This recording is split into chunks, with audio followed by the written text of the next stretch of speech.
안녕하세요. 네, 지역사회 기반 교육 운영을 위한 교원의 역할 토론회에 참여해주신 여러분 환영합니다. 오늘 진행을 맡은 저는 삶을 위한 교사대학 상임이사 유은영입니다. 반갑습니다. 이 토론회는 4시 반부터 7시까지로 예정되어 있습니다. 지금 이 자리에는 한국교원단체 총연합회, 전국교직원 노동조합, 교사노조연맹, 실천교육 교사모임, 좋은교사운동에서 함께 하고 계십니다. 일부는요, 발제와 지정 토론으로 구성되고 쉬는 시간 없이 바로 4개의 모둠으로 나뉘어서 모둠 토론이 진행됩니다. 모둠 토론에서는 기록을 해주실 분이 함께 하시고요. 모둠 토론이 끝난 후에는 전체가 다시 모여서 모둠에서 논의한 내용을 요약해서 공유하게 됩니다. 네, 참석해 주실 분들이 줌으로도 모두 확인이 된 것 같습니다. 이제 토론회를 시작하는데요. 그 전에 먼저 국가교육회의의 김진경 의장님의 온라인 개사를 청해 듣겠습니다.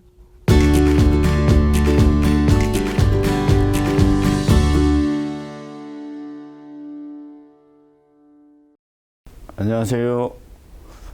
국가교육회의장 김진경입니다. 요새 대전환기란 말을 많이 쓰죠. 우리 사회가 여러 가지 점에서 큰 전환점을 맞고 있습니다. 우선 우리나라가 선진국에 진입했어요. 명실공히. 그래서 이전까지는 우리가 서구 모델 따라가기 산업화를 쭉 추진해 왔는데, 이제는 정해진 어떤 모델 따라가는 게 아니라 우리가 우리 스스로 우리 현실 속에서 길을 찾아 나가야 되는 그런 큰 전환이 이루어져야 될 시기에 왔고요. 또 디지털 기술혁명이 급진전되고 있습니다. 아이들이 미래 사회에서는 우리와는 전혀 다른 삶을 살아야 되는, 우리는 한번 직업을 가지면은 학교를 직업을 가지면 평생 그 직업을 살 수 있는 그런 사회에 살았는데, 미래 사회에서 살아갈 아이들은 평생 여러 가지 직업을 가지면 살 수밖에 없는, 그래서 자기 삶을 개척해나가고 자기를 세우는 능력이 굉장히 중요해지는 그런 전환이 일어나고 있습니다. 또 코로나19라 환경 파괴로 인한 거대한 위험이 어느 단위도 통제할 수 없는 위험이 일상화되는 그런 위험 사회로 진입하고 있어요. 그래서 이 지역사회 단위의 그런 삶의 안전판을 우리가 어떻게 함께 만드느냐, 이런 것들이 중요해지는 그런 큰 전환기를 맞이하고 있습니다. 그런 속에서 우리 교육도 큰 전환을 해야 되는데요. 그 핵심에는 이제 그런 게 있는 것 같아요. 그간에 우리 산업화 시대의 학교 교육이 우리나라 경제 성장에 큰 기여를 했지만은, 이제 전환점에 이르고 보니까 넘어서야 될 한계도 분명하게 보입니다. 그간에 우리 교육은 세계 중심은 서구나 미국이나 서구의 선진국 어느 나라고, 우리가 사는 건 변방이고, 그래서 끊임없이 학교에 성공해서 도시로, 대도시로, 서울로, 가능하다면 미국인 서구 어느 나라 가라고 가르쳤습니다. 그러니까 어떻게 보면은 그 끊임없이 누구처럼 되기를 가르친 거죠. 요새 리플리 증후군이란 말이 대선 국면에서 얘기되는데요. 어떻게 보면은 산업사회 교육은 집단적 리플리 증후군을, 나대기를 가르치는 게 아니라 끊임없이 누구처럼 되기를, 그리고 그 정점에 있는 누구처럼 되기, 엘리트주의 교육, 이런 걸 가르쳐 왔어요.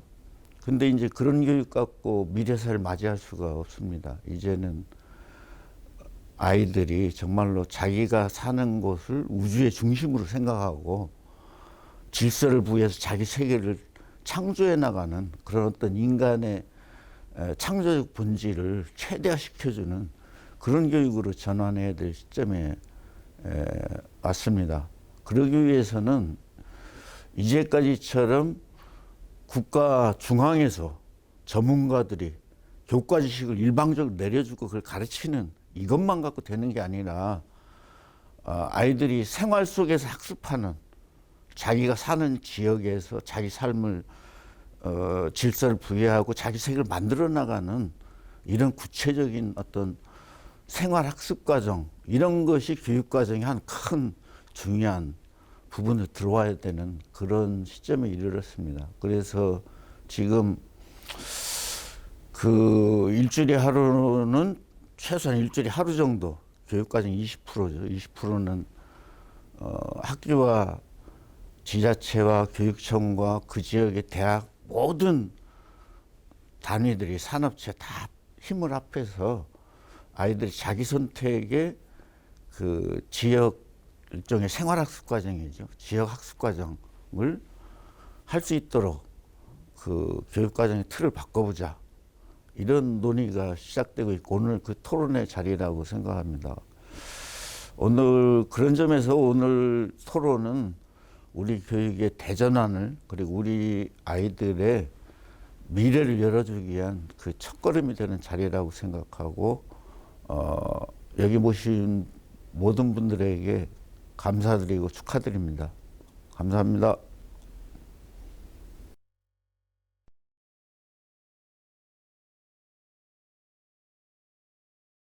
네, 김진경 의장님의 토론에 대한 지지와 격려에 감사드립니다. 바로 오늘 토론에서 발제를 맡아주신 참교육연구소 박미자 소장님을 모시고요. 지역사회 기반 교육 운영 활성화와 교원의 역할에 대한 발제를 듣도록 하겠습니다. 네, 반갑습니다. 방금 소개받은 발제를 맡은 참교육연구소장 박미자입니다. 제가 공식적으로 나간 제목에서 조금 바꿨습니다. 아직 활성화가 아니라 좀 더 운영에 대한 그런 기본적인 지점을 깊게 고민해야 되지 않을까 하는 소견으로 지역사회 기반 교육 운영과 교원의 역할 이렇게 발제를 시작하도록 하겠습니다.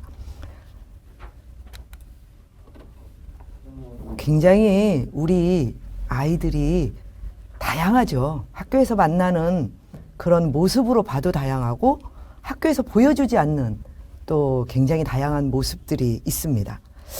이제 앞서에서도 개회사에서도 말씀하셨던 것처럼 학교에서 배우는 것만으로는 충분하지 않은 그런 시대가 되었습니다.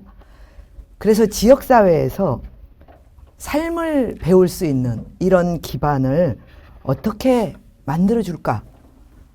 그 첫 번째 시작으로 여러 선생님들과 함께 교원의 역할 보도록 하겠습니다. 네.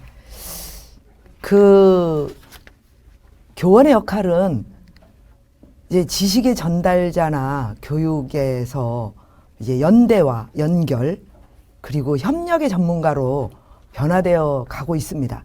꽤 변화되어 오고 있는데요. 학생과 학생을 연결하고, 그리고 지식과 지식을 연결하고, 또 학생과 부모를 연결하고, 이러한 활동들을 넘어서서 이제 더 넓은 지역 사회와의 연결을 고민하는 것이죠. 그래서 과제는 학생들의 배움의 내용을 확장하는 것. 그리고 이제 또한 과제 두 번째로는 배움의 공간을 확장하는 문제까지 이제 우리 선생님들께서 고민해야 될 과제가 있다라고 보겠습니다. 그래서 학교 교육과 지역사회의 연대와 협력 이런 부분들이 굉장히 중요한 과제로 대두되었습니다.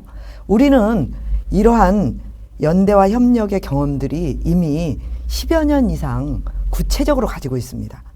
혁신학교를 중심으로 마을 교육 공동체, 혁신교육지구 사업, 그리고 정규 교육과정에서도 다양한 변화를 모색하고 있습니다. 창의적 재량활동의 확대, 자유학기제, 그리고 이제 다양한 방과 활동을 통해서 이런 지역과의 어떤 연대, 그리고 이런 협력의 경험들이 있습니다.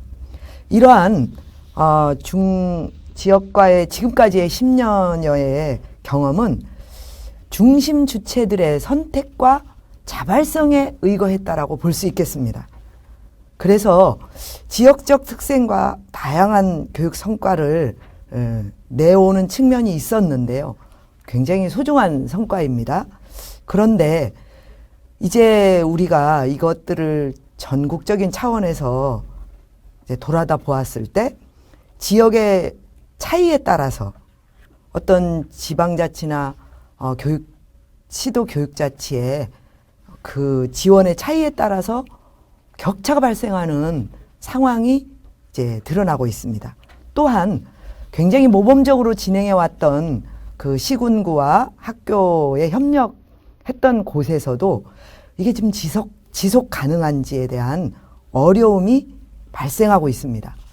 그래서 이제 구체적으로 학교교육과 지역사회의 협력이 좀 더 책임 있고 넓은 방향에서 진행되어야 되지 않느냐라는 고민을 하게 된 것입니다. 자, 잠깐 우리 아이들을 한번 살펴보겠습니다. 우리 아이들은 우리 사회와 우리 선생님들이 준비하기 전에 굉장히 우리의 준비 정도보다 빠르게 요구하고 새로운 세상으로 나아가는 경향이 있습니다. 사실 이러한 부분들은 보통 이런 공통점을 한번 제가 찾아보았습니다.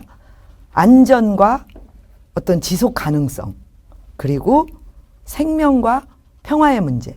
제가 보여드린 두 컷의 사진이 하나는 기후 위기에 대한 청소년들의 요구이고요.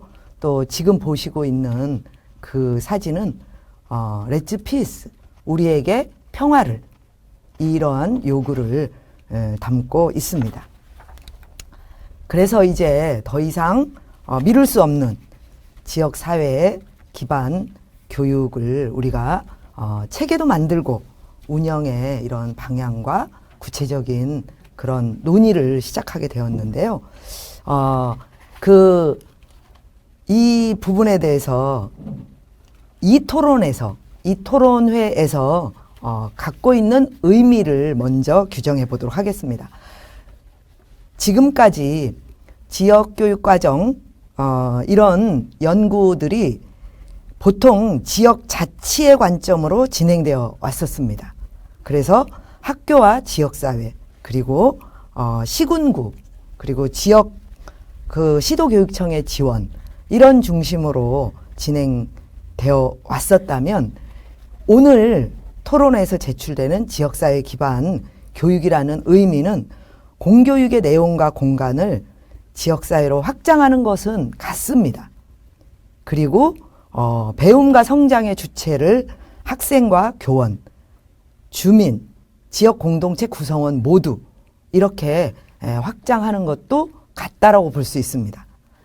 세 번째, 지원의 주체가 좀 달라집니다. 중앙정부가 이 지원의 주체로 등장해서 지역사회 기반 교육 운영의 질과 내용을 좀 더 지원해야 된다라는 부분이 가장 큰 차이점이라고 볼 수 있겠습니다. 그래서 중앙정부와 지방정부, 시도교육청, 시군구 지방자치단체, 당연히 학교는 거기에 들어 있는 거죠. 이렇게 지원 주체가 좀 더 폭넓은 방향으로 말씀드리는 지역사회 기반이라는 부분을 염두에 두셨으면 좋겠습니다. 자, 그리고 두 번째 부분은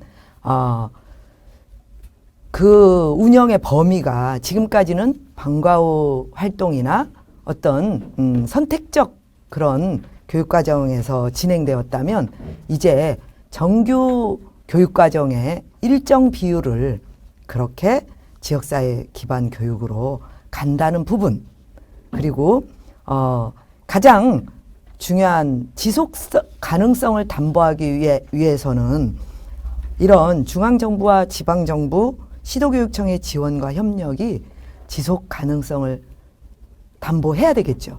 그러려면 국민적 합의 과정이 거쳐지는 이런 노력이 수반되어야 된다라는 말씀 같이 드리겠습니다. 그래서 지역사회의 인적 기반과 물적 기반, 그리고 알아서 하는 정도의 수준을 넘어서 수준 높은 지역별 교육 생태계를 조성하는 문제, 이렇게 바라보도록 하겠습니다. 그 교육의 내용은 체험형, 탐구형 중심 교육으로 보았고요. 그리고 학습자의 선택에 의해서 좀 더 풍부하게 진행될 수 있는 그런 방안을 고민해 보도록 하겠습니다. 자, 연결 부분에서 우리가 굉장히 많이 그동안 익숙한 그 그림일 텐데요. 뇌세포 연결입니다. 연결과 협력, 이런 부분에 가장 중요한 공통점은 다양한 방향으로 이루어지는 것이 효과를 높인다는 것입니다. 그리고 평등한 관점. 그래서 여기 이 퍼즐에서 제가 학생들에게 이걸 보여주었을 때 학생들이 굉장히 관심을 많이 보이는 것은 누구나 퍼즐이 한 사람이 하나씩 갖고 있다는 거예요.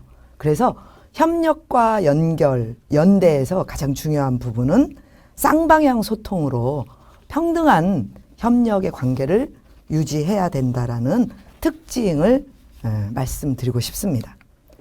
자, 그리고 지역교육 시행은 일시에 단순간에 될 수 없는 것이고요. 당연히 준비 과정과 단계적 이런 과정을 거치게 될 것이라고 봅니다. 그 부분을 저는 2025년 초중고 전면 시행 부분으로 초점을 맞추어서 한번 1단계, 2단계, 3단계 이렇게 바라보았습니다. 아마 지금까지 초중등 교육과정에서는 굉장히 많은 협력이 이루어졌기 때문에 시범 과정에서도 큰 운영에 어려움이 없을 것이라고 봅니다. 2단계에서 2023년도 고교 월 1회 운영 시범 운영 이 부분은 어떤 아웃도어 스쿨 같은 형태로 운영을 예를 들면 그렇게 해볼 수도 있을 것 같습니다. 그래서 고등학교가 가장 조심스럽게 월 1회부터 시작한다라는 점을 말씀드리고 싶습니다. 그리고 2025년에 방점을 찍은 부분은요.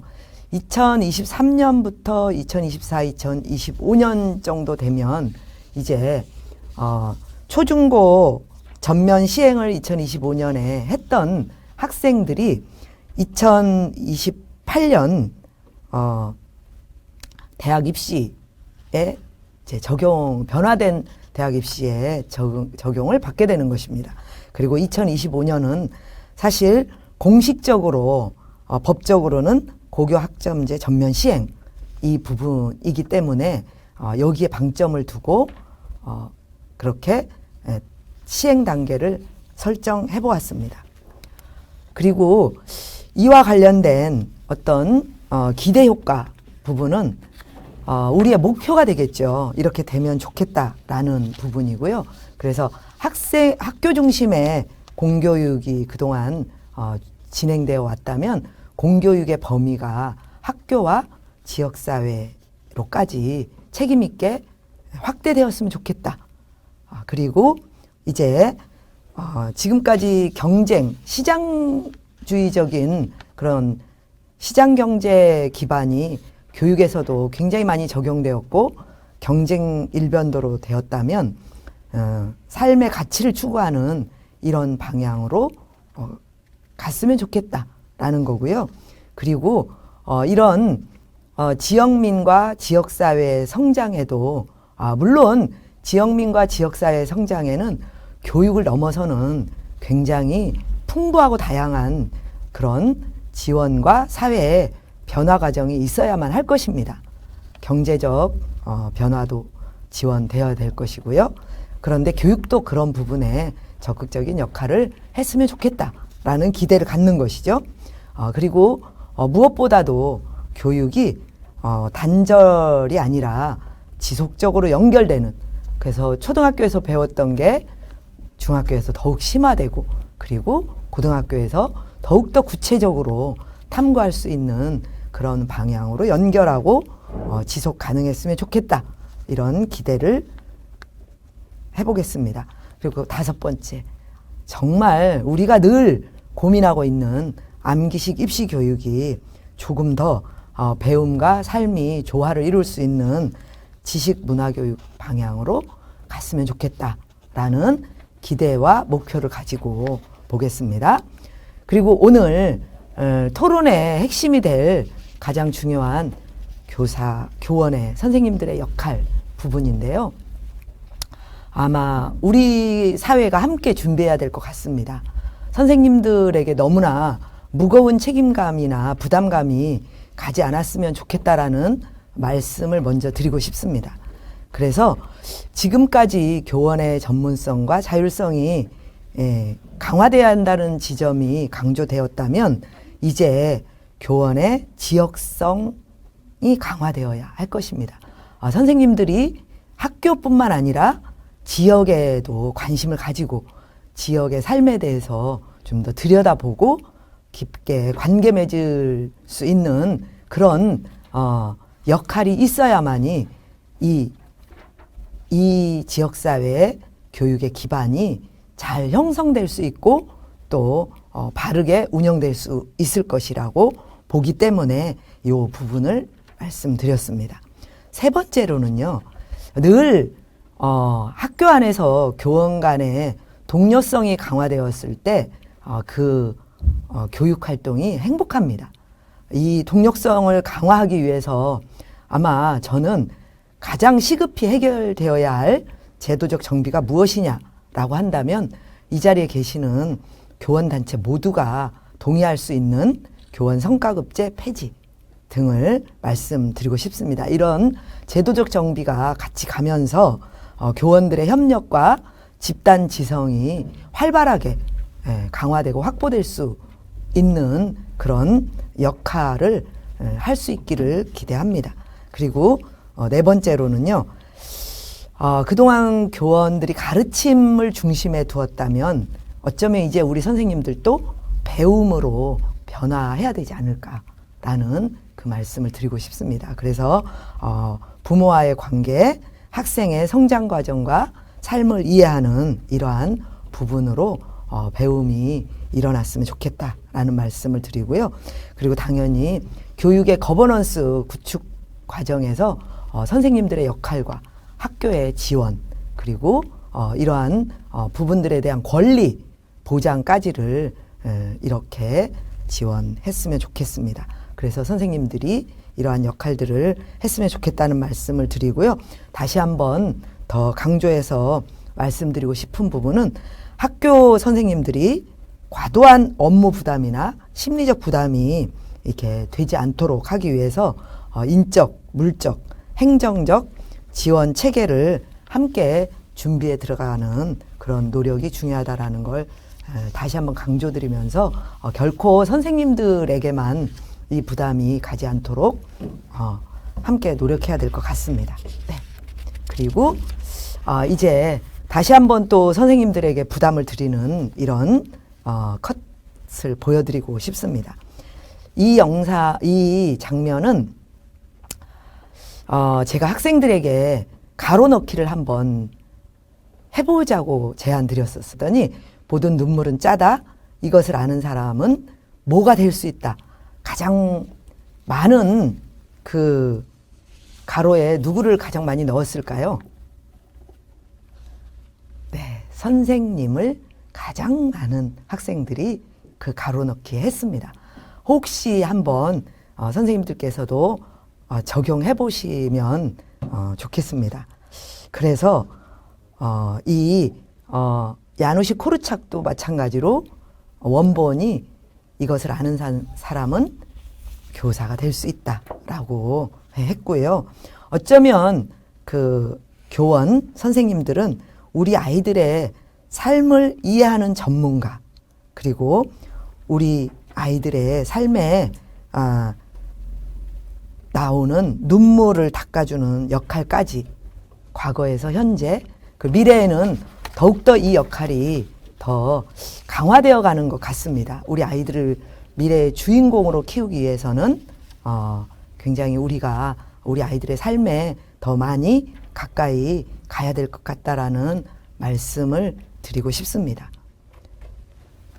자, 가장 아름다운 관계는 서로 배우는 관계라고 말씀드리고 싶습니다.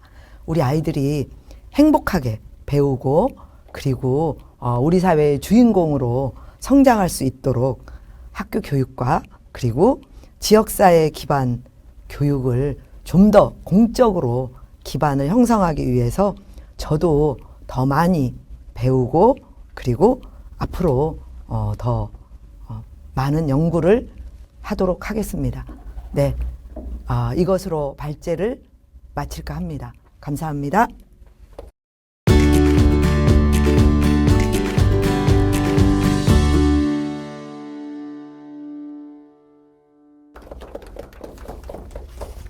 네, 정책 발제를 아름다운 문구로 마무리를 해주셨네요. 말씀을 드려보니 학교와 교육청뿐만 아니라 중앙정부와 지방정부의 적극적인 역할이 필요해 보입니다. 예, 고맙습니다. 다음은 지정 토론을 시작하겠습니다. 발언 시간은 10분 정도고요. 첫 번째 토론자로 한국교원단체 총연합회 정책연구소의 박정현 부소장님 말씀을 듣겠습니다. 네, 반갑습니다. 한국교총의 교육정책연구소 부소장을 맡고 있는 박정현입니다. 항상 교원단체들이 참여하는 토론회에 오면은 가나다 순에 의해서 맨 마지막에 했었는데 오늘은 처음으로 배려해 주신 것 같습니다.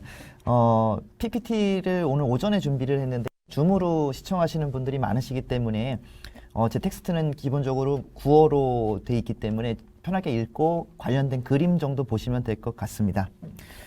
저는 교육과정의 관점에서 일단 접근을 하는데 무게를 뒀고요. 이런 자리 초대해 주시면 다시 한번 감사 말씀드리겠습니다. 지역사회 학교의 연계에 대한 중요성에 대해서는 이견이 없을 것 같습니다. 교육을 통해 배워야 하는 가치가 단순히 교과서 속에만 있는 것이 아니라 삶의 맥락 속에서 함께하는 것이기에 그 중요성은 더욱 큽니다. 새롭게 바뀌는 2022 개정교육과정에서도 이러한 지향점은 분명해 보이는데요. 팬데믹을 거치며 학교의 의미 그리고 미래에 대한 고민도 함께 커지고 있습니다. 이러한 상황 속에서 지역과 학교의 연계는 더욱 중요해지고 있습니다. 사실 지역사회와 학교의 연결은 새로운 개념은 아닙니다. 서구에서 학교 제도가 처음 생길 당시 지역 공동체를 기반으로 해서 설립이 이루어진 경우 학교의 운영에 관한 재원, 토지 등을 상당한 부분 지역사회에 의존을 할 수밖에 없었습니다. 자연스럽게 공동의 협력이 필요했고 의사결정에서도 지역과 학교는 함께였습니다. 학교가 국가주도로 운영됨에 따라 학교는 점차 지역사회와 거리가 생기게 되는데요. 여기에는 국가교육과정 체제도 하나의 중요한 이유로 작동하고 있습니다. 하지만 단위 학교만의 노력으로 교육의 모든 부분을 감당하기가 어려웠으므로 학부모의 참여 그리고 지역사회 자원을 활용하는 등의 노력은 계속 이어져 왔습니다. 2000년대 초반부터 강조되기 시작한 거버넌스 체제 상황에서 지역사회 적극적인 참여는 더욱 강조가 되는데요. 국가교육회에서 주최하는 이번 토론은 변화의 시점에서 함께 고민해야 할 중요한 지점들을 다루고 있습니다. 소중한 자리에 초대해 주시면 다시 한번 감사드리면서 지역사회 기반 교육과정 그리고 활성화에 관한 그리고 그 이후에 운영되는 과정 속에서의 예상되는 문제들이 무엇인지에 대해서 짧은 소견을 밝혀보도록 하겠습니다. 작년 11월 24일 발표된 2022 개정교육과정 총론의 내용 중에서 지역과 학교의 교육과정 편성에 대한 내용은 과제 2번 현장의 자율적인 혁신을 지원 촉진하는 교육 강화에 담겨 있습니다. 지금 보시는 표가 핵심 골자가 되겠는데요. 이 표에 대한 핵심적인 해석만 말씀을 드리겠습니다. 2015 개정교육과정에서 교과 군별 20% 증감이 가능했던 부분이 교과 군별 및 창의적 체험활동에서의 20% 증감으로 바뀌게 됩니다. 단위 학교에서 자율적인 운영이 가능해졌다는 뜻을 갖고 있는데요. 총론에서 구체적으로 지역교육과정 그리고 학교 교육과정에 대한 명시가 이루어졌다는 점도 총론 안내사항에서 핵심적인 부분이라고 할 수 있겠습니다. 이후 교육과정 강론 단계에서 어떻게 반영이 될지도 많은 기대가 되고 있습니다. 그리고 또 한 가지 초등학교 고학년 단계, 중학년 고학년 단계에서 선택 과목이 신설되게 되는데요. 지금 표가 바로 총론에서 예시로 나오고 있는 자료가 되겠습니다. 이전과는 다르게 연간 2개 교과식을 운영할 수가 있게 되는데요. 교육 예시안에서 눈여겨볼 만한 부분이 지역이 전부 들어가 있다는 점입니다. 지역과 시민, 그 다음에 지속 가능한 미래, 지역 연계 생태 환경 식으로 총론 차원에서도 지역에 대한 부분을 강조하고 있다는 점을 확인할 수 있고요. 중학교의 자유학기제 그리고 고등학교의 자유학년제와 더불어서 초중고 모든 과정에 지역과의 협력이 가능한 여건이 확대되는 것으로 보이고 있습니다. 그간 시도교육청 그리고 지역기관, 민간의 협력을 통해 교육과정에 활용될 수 있는 체제가 마련되었고 양질의 콘텐츠와 우수한 인력도 확보되었다고 생각됩니다. 이 자리에 계신 분들도 다 헌신하셨겠는데 많은 분들 분들의 헌신과 노력의 결과라고 생각됩니다. 오늘 발제에서도 제시되었다시피 풀어야 할 과제도 역시 많아 보입니다. 지역사회와 학교의 유기적인 관계 형성과 교육과정 적용을 위한 마음으로 여기에서는 함께 어떤 부분을 좀 더 보완했으면 하는지 말씀을 드려보겠습니다. 내용 자체에 대한 부족한 이해 그리고 편협한 접근일 수 있음을 미리 말씀드리고요. 불편한 부분이 있더라도 너그러이 해량해 주시면 감사하겠습니다. 첫 번째는 발제자께서도 말씀해 주셨는데 지역 편차에 대한 우려가 가장 큽니다. 발제 내용 중 일부를 보면 교육 불평등을 해소할 수 있는 기회로 설명 가능하다라고 하셨는데요. 이상적인 차원에서는 동의하는 바이고 또한 그렇게 되기를 바랍니다. 그러나 오히려 불균형이 더 커질 우려 또한 있다는 점도 기억해 주셔야 될 겁니다. 방과후 교육이 활성화되는 시점에 있었던 선례를 보시면요. 이러한 걱정들이 기후에 그치지 않는다는 점 공감하실 겁니다. 지역 간 편차는 교육을 받는 아이들에게 고스란히 불평등의 결과로 돌아가는 일들이 벌어지고 있습니다. 자유학기도 역시 마찬가지였는데요. 지역 간 인프라 차이를 극복하고자 막대한 예산과 다양한 아이디어를 투입했지만 쉽게 극복되지 못했습니다. 지역과의 협력이 우수한 사례로 제시된 곳은 마을 공동체와 학교 사이의 원활한 관계가 형성되면서 기대 이상의 효과를 보이고 있습니다. 하지만 어떤 정책이든지 보편성을 갖고 모두에게 이롭게 적용할 수 있을 때 환영받을 수 있을 것입니다. 발제 내용에서 언급되었던 것처럼 다양한 준비가 지역별로 이루어질 수 있도록 많은 노력이 함께 기울어지기를 바랍니다. 다음 두 번째는 어느 한 방향으로 치우치지 않기를 바라는 마음도 적어봤습니다. 마을 교육 공동체가 활성화되면서 학교 안에서 다양한 분야의 활동을 아이들은 경험해 볼 수 있었습니다. 제가 인근 초등학교를 방문했을 때 전통놀이를 지역에 계신 어르신께서 직접 오셔서 강의하고 아이들과 함께 다양한 놀이를 하는 모습을 보면서 이상적인 모습이다라는 생각을 했습니다. 그런데 얼마 후에 예전부터 학교에 관심이 참 많고 지원을 해주셨던 한 지역 인사를 만날 기회가 있었는데요. 이분은 주로 하시던 게 전방 군부대회와 협업을 해서 무료로 통일 안보 프로그램을 제공해 주시던 분이었는데요. 덕담으로 마을교육 활성화로 더 바빠지셨겠다는 인사를 건넸는데 돌아온 반응은 싸늘했습니다. 예전과 비교하면 아무런 활동도 할 수 없고 이미 자기들끼리만의 세상이라고 푸념하시기도 했는데요. 물론 주관적인 이야기였겠지만 이러한 대목에 대해서도 생각해 볼 필요는 있을 것 같습니다. 활성화된 사업들이 특정한 방향으로 흘러가거나 집중된다는 오해가 생기지 않도록 문을 열고 소통할 필요가 있겠습니다. 이미 모두에게 열려있고 엄정한 기준에 따라서 이루어지는 것이겠지만 이런 불편한 시선들이 있다는 점까지도 헤아려야 될 것입니다.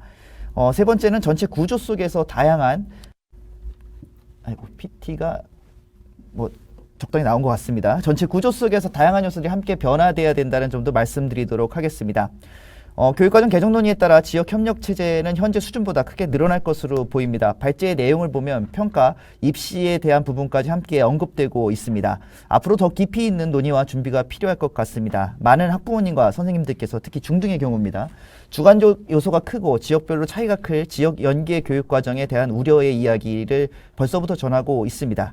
현재 입시체제, 평가 틀을 볼 때 상대적인 불이익을 볼 것이라는 우려가 있는 것도 사실입니다. 2023년 초부터 대입 제도에 대한 공론화가 이어지겠지만 파격적인 변화를 기대하기는 어려워 보이는 상황입니다. 평가에 대한 획기적인 변화가 마련되지 않은 상황에서 지역교육과정은 중심에서 벗어난 기타의 위치에 머물게 될 우려도 큽니다. 긍정적인 기대로 시작했지만 흐지부지 되었던 수많은 정책들의 전철을 밟지 않기를 바랍니다. 네 번째는 교원 정책 등 민감한 부분에 대한 문제도 함께 고려해야 된다는 점을 지적하고 싶습니다. 2022 개정교육과정의 총론을 확정하는 과정에서 국민 의견 수렴 과정이 있었습니다. 우리 노시구 실장님도 함께 하셨었던 자리였는데요. 그때 논란이 되었던 문항이 하나 있었습니다. 11번 문항이었는데요. 고등학교에서 많은 학생이 과목 개설을 희망하지만 담당 교사가 없을 경우 교원 자격증이 없으나 일정 기준을 충족하는 해당 분야의 전문가가 한시적으로 단독 수업을 하는 것에 대해 어떻게 생각하십니까? 라는 질문이었는데요. 이 문항은 애초에 성립이 될 수 없는 것이었습니다. 현행 법률에서 허용되고 있지 않은 부분에 대해 국민의 의견을 청지하는 것 자체가 문제였으며 교원의 전문성, 현장에 미칠 파장 등에 대한 전후 맥락 설명 없이 고교학점제 개설 과목을 담당할 교사가 없다면이란 단서를 놓고 질문하면 당연히 교원 자격이 없는 이들이라도 투입해야 한다는 답이 나올 수밖에 없었습니다. 이는 문제의 본질을 판단하지 않고 자신들이 정한 답을 강요하는 것으로밖에 볼 수 없었습니다. 교원단체에서는 이에 대해서 강력히 반발하고 삭제를 요구했지만 조사를 강행하고 이미 발표가 다 이루어졌습니다. 지역과 교육과정이 학교 안으로 들어오면 앞서 이야기했던 부분이 재현될 가능성이 매우 큽니다. 이기적으로 보일 수도 있지만 교원 정원에 대한 논의는 여러 맥락이 복잡하게 얽혀 있는 만큼 이런 부분에 대한 고민과 준비도 함께 이루어져야 될 것입니다. 마지막으로 업무 추진 수행에서 예측되는 문제들입니다. 학교 현장은 정말 많은 업무의 홍수 속에 있습니다. 팬데믹 상황 속에서 방역과 안전, 마스크를 쓰고 숨이 턱까지 차오르게 수업을 하고 상황이 생기면 온라인 수업 체제로 전환해야 되는 고충을 겪고 있습니다. 기초학력 상승 및 학력 격차 해소를 위한 막대한 예산이 곧 내려올 예정이기도 합니다. 업무 경감을 위해서 매번 요구를 하고 있지만 이에 따라 교육당국에서도 노력을 하고 있다고는 합니다. 하지만 현장에서 체감하기는 어려운 수준입니다. 지역사회의 연계가 활성화되면 또 다른 업무가 생겨나는 것이 사실입니다. 실제 학교 현장에서 학부모 활동 업무를 담당하는 선생님들의 고충을 들어보면 생각보다 많은 일들이 새롭게 더해진다는 점을 확인할 수 있습니다. 업무 증가로 학교 현장이 힘들어지지 않도록 역시 세심한 접근이 필요해 보입니다. 많은 분들의 노력과 열정 덕에 우리 아이들에게 다양한 경험의 기회가 학교 안에서 가능해지고 있습니다. 분명 아이들의 삶 속에서 큰 의미를 주고 바른 성장의 동력이 될 거라 믿습니다. 오늘 전해드린 단편적인 생각들 역시 지지와 응원의 마음에서였다는 점을 생각해 주시고 모두의 공감을 얻고 더 좋은 정책이 만들어질 수 있기를 바라면서 토론 마치도록 하겠습니다. 고맙습니다.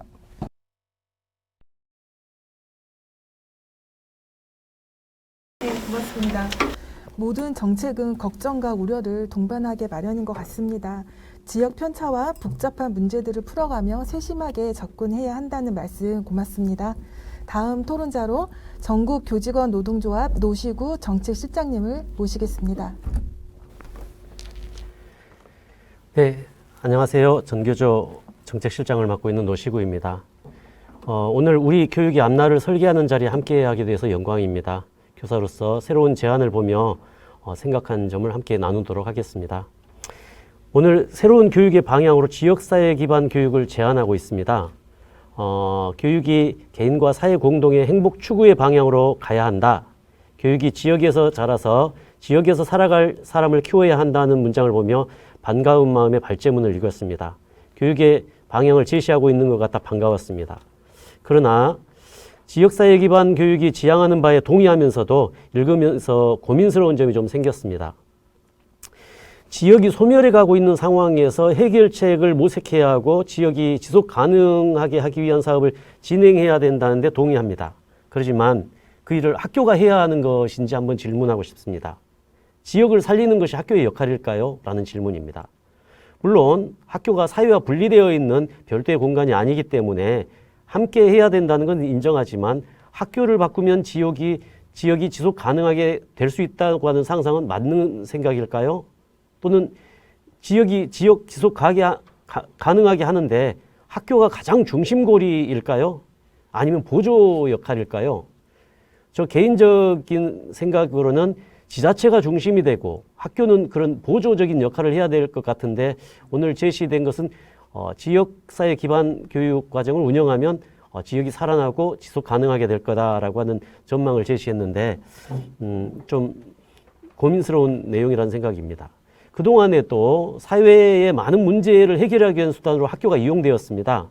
학교에 근무하는 교사로서 학교가 할 수 있다고 믿어주는 것 또는 학교를 중요하게 여겨지는 측면에 대해서는 자부심을 느끼고 있지만 추가 지원은 없고 사회가 해결해야 될 문제를 학교에다 책임을 넘기고 학교에 해결하라고 하는 것은 좀 억울하기도 합니다. 그러면서 해결되지 않으면 학교가 부족하다라고 하는 지적이 그 다음 따라오기도 하죠.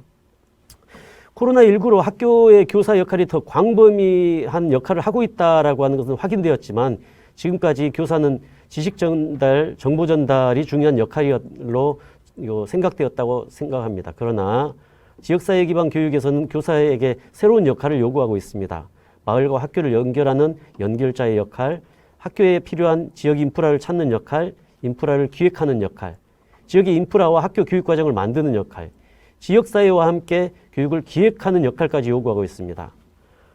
그러나 교사로서 그간 교육정책이 추진되는 과정을 보면 또 다른 교육정책을 추진한다는 이야기를 들으면 좀 걱정이 앞섭니다. 그동안 교육정책을 추진하는 방식에서 교사에 대한 투자는 없이 외부인을 고용하여 정책을 추진하고 교사는 그 정책을 추진하는 행정업무 담당자가 되는 경우가 많았습니다. 그동안 추진해왔던 정책이 많이 있는데 사교육비 감축과 특기적성 교육을 강화하기 위해서 방과후 학교를 만들었고 거기서 선생님들은 방과후 학교 강사를 모집하는 행정 전문가가 되었습니다.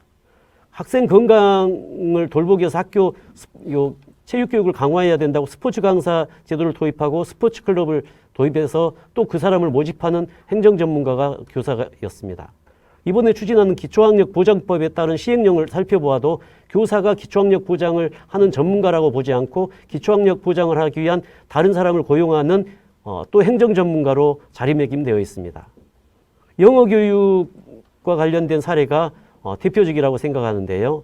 영어 교육의 필요성이 제기되었고 교사 교육이 시작되었습니다. 그렇지만 정책을 추진하는 사람은 몇 년 안에 성과가 나오길 바라기 때문에 교사 교육을 해서 영어 교육이 활성화되기를 기다릴 수 없기 때문에 외국인 강사를 모집하는 정책을 도입했습니다. 그래서 외국인 강사를 고용하는 일을 교사가 담당하고 그 사람이 집을 마련해주고 그 사람이 시장을 봐주고 동네를 안내하는 역할을 교사가 했습니다. 그래서 지금까지 많은 정책들을 도입하는 과정을 보면 교사를 교육하는 사람이기보다는 행정 담당자, 업무 담당자로 만드는 정책이 지속되었는데 이번에도 또 그러지 않을까라는 걱정이 됩니다. 그래서 저는 이 정책이 기존 교사에 대한 투자와 추가 교원을 확충하여 교사들이 지금 현재 있는 교사들과 추가되는 교사들이 지역사회 기반 교육 전문가로 성장시키고 지역사회 기반 교육 전문가로 성장한 교사들이 장기적으로 지역사회 기반 교육을 추진하여야 장기적이고 실질적인 지역사회 기반 교육이 정착될 수 있을 것이라 생각합니다. 지역사회 기반 교육을 성공시키기 위해서는 지역교사, 어떻게 부를지 모르겠지만 좀 더 구체적으로 표현하면 지역에 정주하는 교사가 필요하다고 생각합니다. 지금까지 교사들을 지역에 정주하도록 하기 위한 정책이 추진되었다고 보기 어렵습니다. 교사들도 생활하는 사람으로서 인프라가 완비된 지역에 거주하고 싶은 것은 자연스러운 일일 것인데 교사들의 희생과 봉사에만 기대는 방식으로 지역교사가 만들어지기 어려울 것입니다. 현재는 대부분의 지역이 이 문제를 해결하기 위해서 인프라가 부족한 지역을 지원하여 지역에 정주하는 교사를 만들기보다는 순환 근무제를 이용하여 교사를 강제로 지역에 인프라가 부족한 지역에 근무하게 하고 있습니다. 이런 방식으로는 지역교사를 만들기 어렵다고 생각합니다. 또 반대로 일부 지역에서는 지역에 정주하겠다고 하는 사람이 있는데 그런 교사가 있는데 지역 만기제를 도입해서 그분을 쫓아내고 있습니다. 지금까지 지역교사를 성장시키겠다는 의지도 없었고 지역교사의 성장을 지원할 필요도 없었다고 봅니다. 이제는 지역사회 기반 교육을 추진하려고 한다면 이런 정책 방향이 추진되었으면 좋겠습니다. 이제 오늘 토론회가 국가교육회의가 추진하는 거기 때문에 국가교육위원회에 대한 이야기를 조금 하겠습니다. 국가교육위원회법이 통과되어 7월이면 국가교육위원회가 출범할 예정입니다. 국가교육위원회를 출범시키는 이유는 가장 큰 이유는 5년마다 정부에 따라 교육정책이 바뀌는 문제를 해결해서 교육 백년지대계라는 말에 어울리는 걸맞는 교육을 기획하기 위해서 국가교육위원회가 출범했다고 생각합니다. 근데 오늘 제시된 계획에 따르면 4년 후에 지역사회 기반 교육을 전면화하겠다는 계획이 있습니다. 국가교육회의가 국가교육위원회의 전신이라고 생각하는데 4년 만에 정책을 전면화하는 계획을 보면서 추진한 정책 내용과 별개로 또 다른 5년 단위의 정책이 되지 않을까 하는 걱정이 생겼습니다. 4년 만에 전국의 모든 학교와 교사, 모든 마을 교육 공동체와 사회 교육 시설이 마을 지역 사회 기반 교육 과정이라고 하는 정책의 방향에 맞게 완비될 수 있을까요? 또는 전 국민이 지역 사회 기반 교육이라고 하는 방향과 비전에 동의할 수 있을까? 이런 걱정입니다. 또 5년 후에는 다시 이 정책이 또는 비전이 바뀌지는 않을까? 이 정책이 바뀌지 않도록 또 다시 대선을 바라봐야 된다면 국가교육위원회를 출범한 이유는 무엇인가라는 질문이 듭니다. 그래서 저는 오늘 정책 지역사회 기반 교육과정이라고 하는 정책을 보면서 제가 생각하는 내용과 맞고 방향과 맞다는 점을 다시 한번 말씀드리고 싶습니다. 너무 문제를 많이 지적한 것 같아서 이 교육과정과 정책이 잘못됐다고 이야기하는 건 아닙니다. 방향에는 동의하지만 국가교육위원회로 가면서 이 사업이 추진될 텐데 국가교육위원회 출범 초기에는 좀 기본을 다지는 토론들이 많이 만들어졌으면 좋겠습니다. 교육이란 무엇인지, 학교가 무엇을 담당해야 하는지, 학교의 역할은 무엇인지 제가 보기에 우리 사회는 이런 질문에 대해서 합의된 내용이 없는 것 같습니다. 막연하게 학교는 학생을 가르치는 곳, 무엇을 가르쳐야 하는지에 대한 합의는 없다고 봅니다. 그냥 정권이 바뀌면 가르칠 내용이 새로 들어오는 구조, 이런 구조. 교사는 교육하는 사람이라고 규정되어 있지만 교육이란 도대체 무엇인가? 라고 하는 문제를 저희 정교조는 제기하고 있습니다. 이런 기본적인 것이 합의되지 않은 상태에서 국가교육위원회가 어떤 정책 하나를 추진하는 형태로 이렇게 토론회가 진행되는 것이 좀 안타깝다는 말씀을 드리고 있습니다. 또 학교가 앞에서 말씀드린 것처럼 담당해야 될 영역이 무엇인가라고 하는 토론도 없이 그냥 학교는 사회의 모든 것을 다 해야 되는 것처럼 되어 있는 것도 문제라고 생각합니다. 지금부터 이러한 논의를 통해 100년을 교육을 합의냈으면 합니다. 그 과정에서 지역사회 기반 교육이라고 하는 오늘 제시된 내용들도 반영될 수 있고 그 방법들도 포함될 수 있을 거란 생각입니다. 그래서 이런 내용들이 장기간의 토론과 합의를 통해서 우리나라의 중요한 교육 아젠다로 정착되기를 바란다는 말씀을 드리면서 이상으로 토론을 마치겠습니다. 네, 선생님 고맙습니다. 애정이 클수록 고민이 크다고 생각이 듭니다. 오늘 큰 고민 나눠주셔서 감사하고요. 단기 계획과 성과에 치중되지 않게 그 과정에서 합의를 도출하고 교사를 성장시켜야 한다는 말씀 잘 들었습니다. 고맙습니다. 다음 세 번째로는요. 교사노조 연맹의 이장원 사무총장님의 말씀을 듣도록 하겠습니다.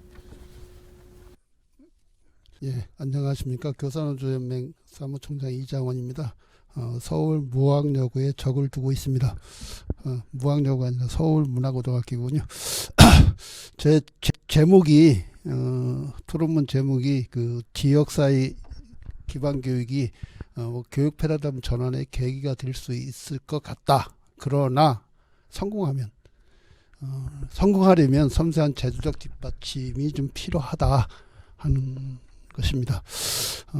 사실 우리 교육은 21세기지만 20세기에 머물러 있다는 그 평가를 받고 있는데 현실적으로 급변하는 세계 정세 상황 속에 이 교육 패러다임의 전환 이런 것들이 그 요구받고 있다고 이구동성으로 이야기를 하고 있고 이 미래 교육이 국민들이 원하는 것 자료에 발제 자료에 나와 있듯이 개인과 사회의 공동의 행복을 추구하는 교육 이런 지향은 굉장히 바람직한 것이라고 보여지고 이것은 OECD가 미래 사회에서 필요한 주요한 역량 중에 하나로 평가한 연대와 협력의 역량 이것과 연동이 되어 있는 것이라고 좀 보여집니다. 그리고 이런 그 연대와 협력의 그 역량을 향상하고 그것을 함양하는데 일단 지역사회와의 활동을 통해 가지고 또는 체험을 통해서 이렇게 학습 역량을 키워나가는 것들이 대단히 중요하다고 생각을 합니다. 그런 면에서 일단 학교가 그런 학생들의 그 경험과 이런 것들을 의식적으로 조직하고 제공하고 그 과정 속에서 연대와 협력의 그 역량을 함양하도록 하는 가장 중요한 수단 중에 하나가 지역사회 기반 교육이라고 생각을 하고 그런 점에서 이런 그 교육을 이 정책적 방향으로 강조하고 그것을 실현시키기 위한 제반 지원책을 만들어 나가는 것은 굉장히 중요한 정책 방향, 교육 정책 방향이 하나로서 의미가 있다고 평가를 합니다. 그런데 이제 발제 자료에서 그 34쪽에 그 나와 있는 이게 약간 이해가 좀 되기 어려운 그 표현이 좀 있다.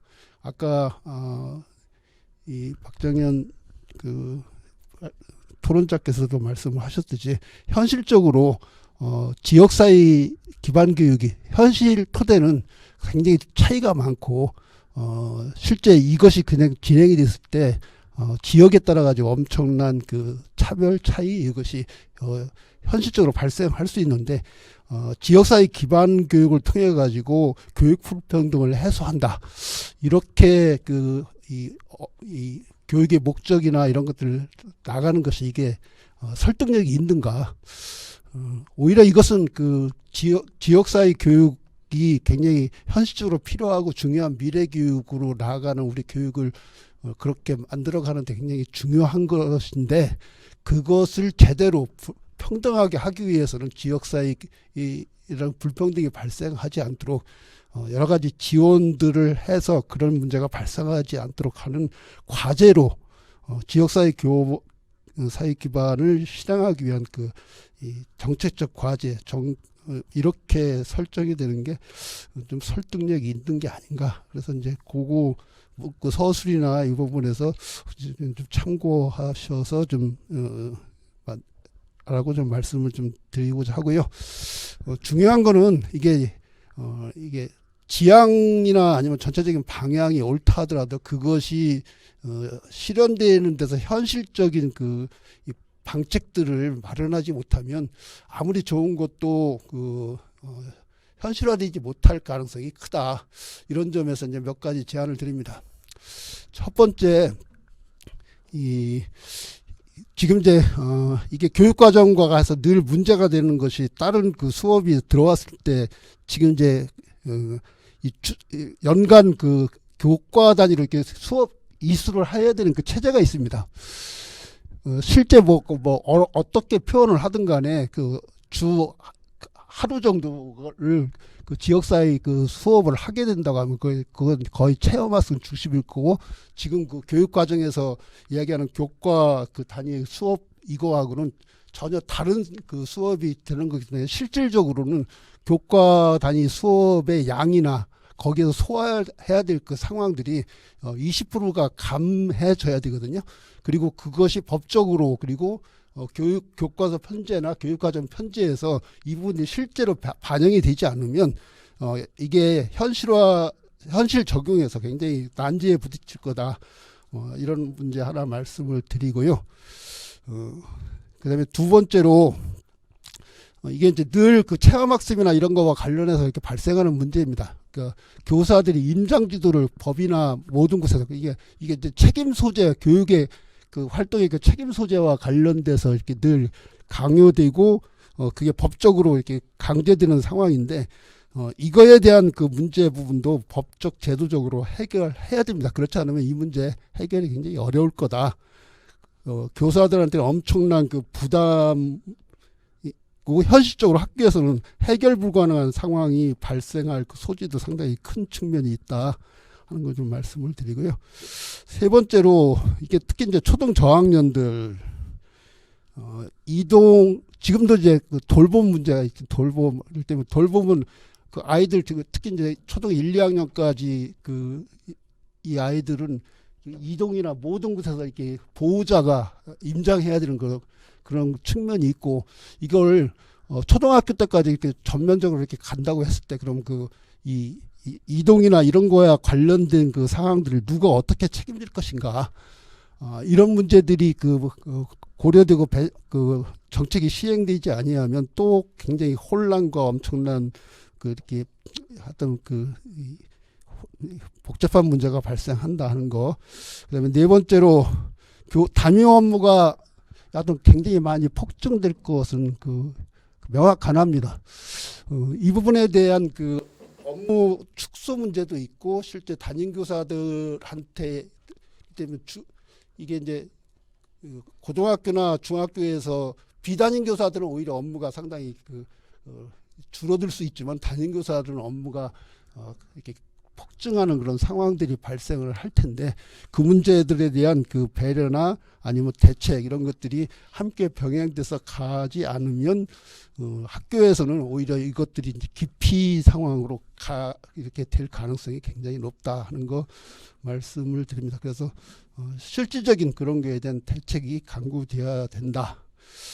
다섯 번째가, 이게 이제 또 다른 중요한 문제인데요.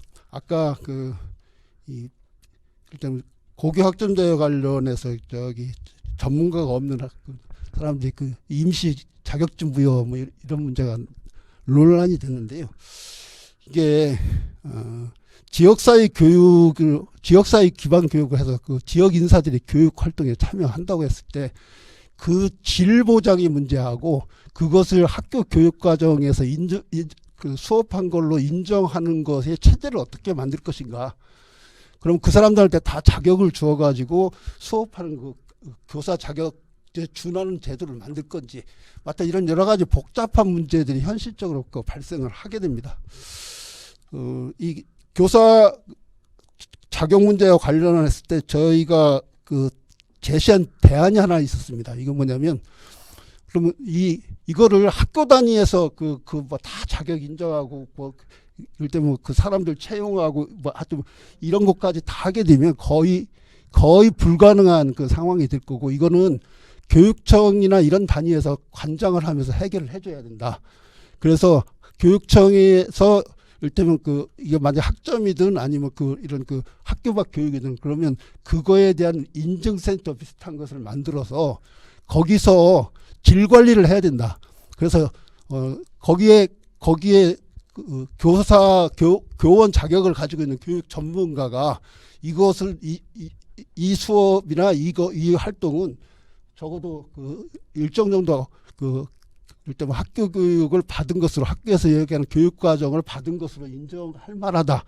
이런 패스나 이런 것들을 그 단위에서 해야지, 그냥 무조건 아무 데나 가서 그냥 하는 거로 되면 나중에 어떤 사람들이 나올는지도 모르고, 그 다음에 거기서 한번 잘했다고 평가된 사람들이 계속 잘한다는 보장도 없고, 그러면 이게 나중에 이제 어떤 상황이 벌어질런지 전혀 장담하지 못하고, 거기다 무슨 사고라도 생기거나 이러면 또 다른 복잡한 책임 소재 문제, 이런 것들이 발생하면서 실제로 그 지역사회 기반 교육 자체가 아니 붕괴되는 상황으로 갈 우려도 굉장히 크다.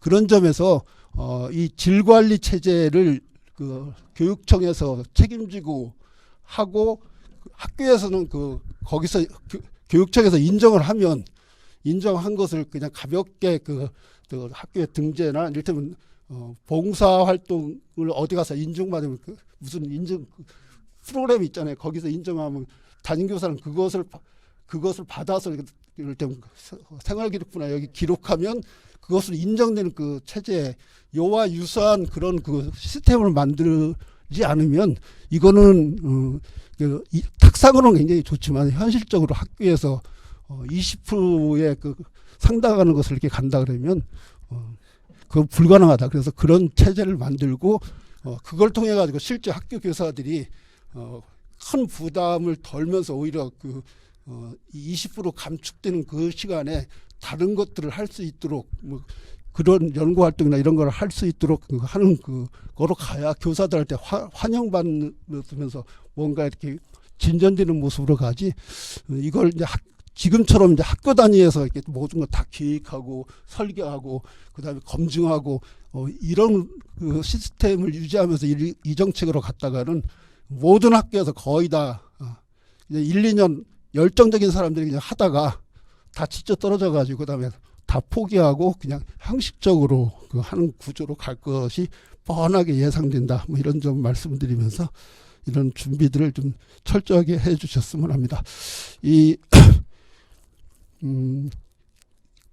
지역사회 기반 교육이 제가 볼 때는 뭐 전문적 직업 교육은 아니라고 봅니다.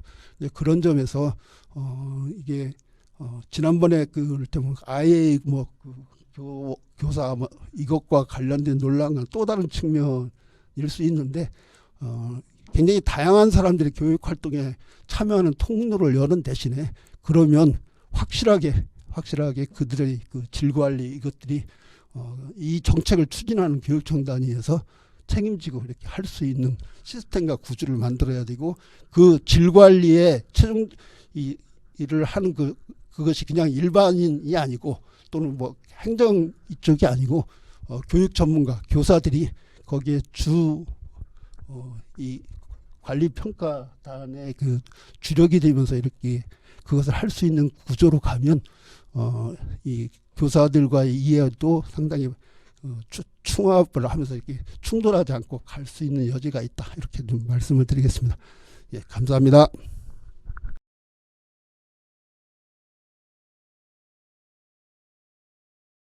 지역사회 기반 교육이 잘 자리 잡도록 지역의 인적, 물적 격차와 인프라의 편차를 해소해야 한다는 말씀 잘 드렸고요. 그리고 매우 구체적이고 현실적인 5가지 제안을 해주셨습니다. 선생님 고맙습니다. 네 번째 토론자로요. 실천교육 교사 모임 한희정 회장님 모시고 말씀을 듣도록 하겠습니다. 네, 안녕하세요. 실천교육 교사 모임 회장을 맡고 있는 한희정입니다. 발제문을 보면서 여러 가지 생각이 많이 들었는데요. 제가 드리고 싶은 이야기는 사실은 제 교직 경력 20년이 넘었지만 수많은 정책들이 학교로 들어왔습니다. 그래서 교육정책 공부하다 보면 정책의 쓰레기통 모형이라는 말이 있죠. 온갖 것들이 들어와서 정말 교육의 본질이 무엇인지를 잊게 만드는, 저는 지역사회 기반 교육은 그냥 툭 던지는 설익은 정책이 아니라 지역 주민인 아이들의 출발선 평등을 보장하기 위한 방안들을 고민하는 것부터 시작해야 된다. 이것이 패러다임의 전환이다라는 말씀을 드리고 싶습니다. 지역사회 기반 교육, 지역사회 기반 교육과정이 무엇인지 사실 정의가 명확하지 않았습니다. 발제문에.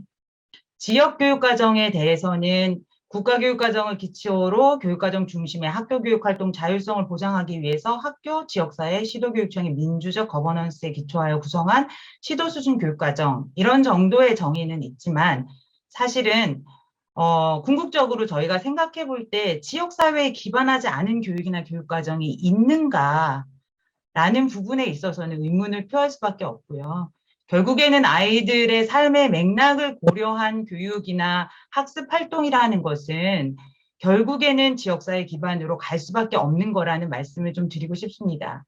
그리고 교육과정보다는 교육이 좀 더 큰 의미의 범주이기 때문에 교육을 중심으로 일단 말씀을 드려보겠습니다. 지역사회 기반 교육이라는 것은 사실 우리나라도 2차 교육과정기부터 들어와 있었죠. 그러나 지금도 여전히 지역사회 기반 교육이 안 됐다라고 평가를 하시기 때문에 이런 자리가 마련된 것 같습니다. 그러나 이것이 어떤 구조와 기능과 발생적 역사를 갖고 있느냐라고 본다면 처음에는 학교와 지역사회가 그림 1처럼 떨어져 있는, 서로 지역사회 안에 있는 학교지만 분리되어 있는 상태였는데, 그 다음 두 번째 단계에 가면 지역사회에서 학교로 들어오는 교육을 하게 되다가 나중에는 학교가 지역사회를 찾아가는 교육을 하게 되더라. 그러나 궁극적으로 지향해야 될 것은 지역사회와 학교가 상호 통섭하는 교육활동, 이것이 지역사회 기반 교육일 것이다. 왜? 모든 아이들의 성장과 발달을 위해서일 거다라고 이야기를 할 수 있을 것 같습니다. 그리고 이것이 최종 궁극적인 목표로 이미 이제 교육학계에서도 이야기가 되고 있고요. 그러나 제가 다시 한번 생각해 봤을 때 무엇이 걸림돌이었을까? 지난 몇십 년간 이어져 온 중앙집권적 교육통제, 강력한 국가교육과정, 지식중심의 입시 서열화 문제가 있을 거고요. 또 하나는 많은 분들이 지적하시지 않는데 사실은 지방자치와 교육자치의 분리의 문제가 우리 사회의 칸막이 행정을 더 강화시키는 요인이 되고 있다고 저는 판단합니다. 시청, 도청과 교육청 이중체제의 평행선이 끊임없이 이루어지고 있습니다. 그래서 온갖 법들을 봐도 지방자치단체의 장과 지방교육자치단체의 장을 둘 다 규정을 하면서 시청에도 평생교육과가 있고 또 교육청에서 만들어야 되고 이런 식의 통합되지 않는 모습이 학교에는 또 하나의 장벽으로 작용하고 있다는 거고요. 현재 상황에서 봤을 때는 왜곡된 공명담론, 수능으로 줄 세우는 게 공정이야 라는 것으로 어떤 면에서 신자유주의의 극대화가 일어나면서 나타날 수밖에 없는 이런 병리 현상들이 중첩되어 있기 때문에 지역사회 기반 교육이라는 것이 상당히 허구적으로 들릴 수밖에 없는 그런 생각도 해보게 됩니다. 그래서 우리가 평생 학습자로서의 지역 주민인 학생을 생각해 봤을 때는 이런 모형을 그릴 수 있겠지만 왜 학교인가 고민을 하게 됩니다. 왜 학교가 중심에 있지? 이것은 제가 생각할 때는 학교가 지역 기반 교육을 한다고 했을 때 지역사회와도 교류하고 지역교육청, 교육청, 교육부, 시도청, 시군구청하고 교류하는 모습. 학교가 주체일 때 학교가 이렇게 하겠다라고 해야 되는 모형이지 지역사회가 학교한테 이렇게 하라고 할 모형은 아니라고 생각을 하고요. 그런 의미에서 평생학습자로서의 지역주민인 학생을 중심에 두고 지역사회, 학교, 지역교육청, 시도청, 시군구청이 협력하는 모형으로 가야 된다.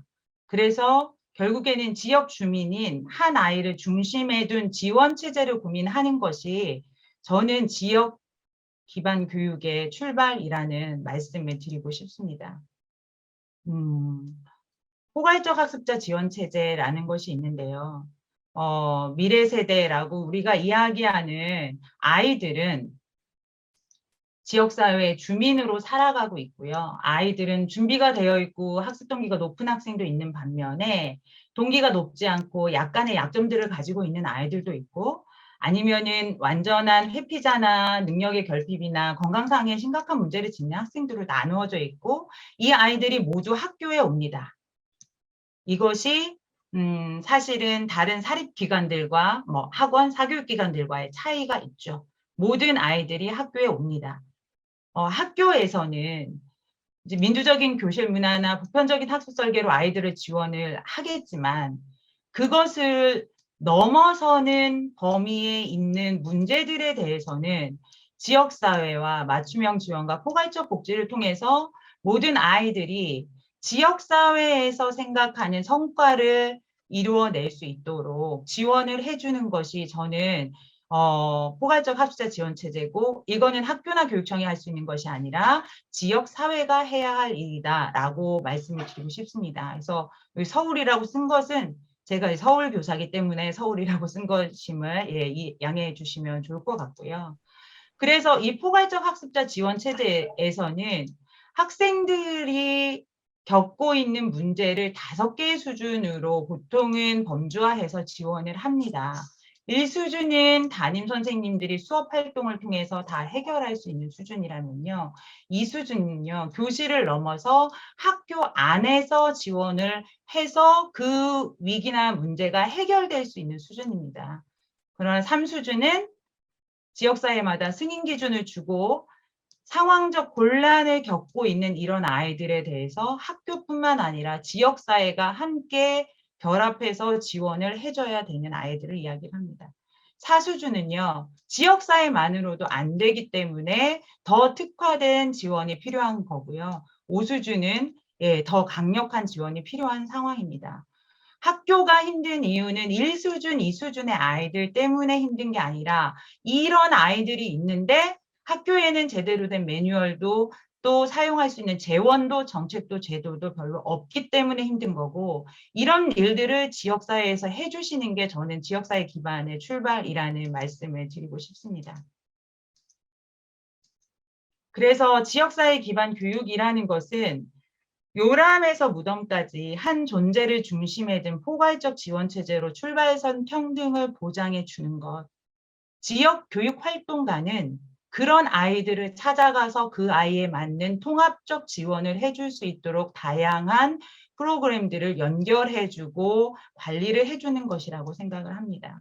일본의 아동상담소 사례가 있는데요. 우리는 어떤 문제가 있다라고 하면은 장애인이다. 관련돼서 장애인 복지관, 다문화 학생이다. 다문화 지원센터. 예를 들어서 저소득층이다. 그러면은 구청에서 아동학대다. 그러면 아동학대 전문기관. 이렇게 쪼개지는 상담을 하고 있습니다. 왜냐? 부처가 다 다르니까요. 다문화 지원센터나 건강가정지원센터는 여가부 소속이고요. 지역아동센터는 보건복지부 소속이고요. 교육부에서 또 학교를 관장하고 있고요. 이렇기 때문에 한 아이를 중심에 둔 게 아니라 건건이 발생할 때마다 다문화 아동이 학습 부진을 겪을 수도 있고 또는 경제적 어려움을 겪을 수도 있는데 총체적인 지원 시스템이 만들어지지 않고 있습니다. 그래서 일본의 아동상담소는 아동복지사가 지역사회의 모든 자원을 동원해서 정보를 수집하고 맞춤형 지원을 해주고 있는데 비행상담뿐만 아니라 아동학대, 양육상담, 발달상담 그 케이스에 맞는 상담을 해주고 있다라는 거고요. 여기 내려보시면 알겠지만 이 모든 사람들이 아동상담소에서 근무하고 있는 공무원들입니다. 이런 정도의 지원을 지역사회에서 고민하지 않으면서 계속 학력 격차니 지금 거주지 분화에 따라서 아이들의 삶의 양식이 너무나 차이가 있는데 이런 이야기들을 고민하지 않으면서 이야기하는 거는 저는 굉장히 허구적인 대안이라는 말씀 드리고 싶습니다. 이런 맞춤형 통합 지원의 한 사례를 말씀드릴게요.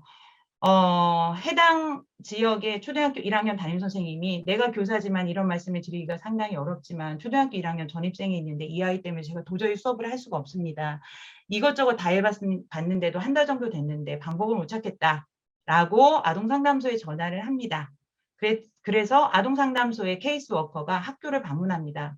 먼저 교장 선생님을 면담하고요. 교실에 들어가서 모니터링을 합니다. 그리고 나서 보니까 ADHD 학생인 것 같다라는 초기 진단을 하고 교장실에서 해당 교사와 아동을 면담을 하면서 아동의 몸에서 학대의 징후를 발견을 합니다. 그리고 나서 아동을 아동상담소로 데리고 가서 ADHD 검사를 받고 부모님도 모셔가지고 상담을 하게 됩니다. 근데 이 어머님은 아이의 ADHD라는 진단에 대해서 이해를 하지 못하는 상황이었었고 그것에 대해서 어떻게 해야 할지 몰라서 자기가 꼬집으면 그나마 그때는 잠잠해지는 것 같아서 그렇게 할 수밖에 없었다라고 이야기를 합니다.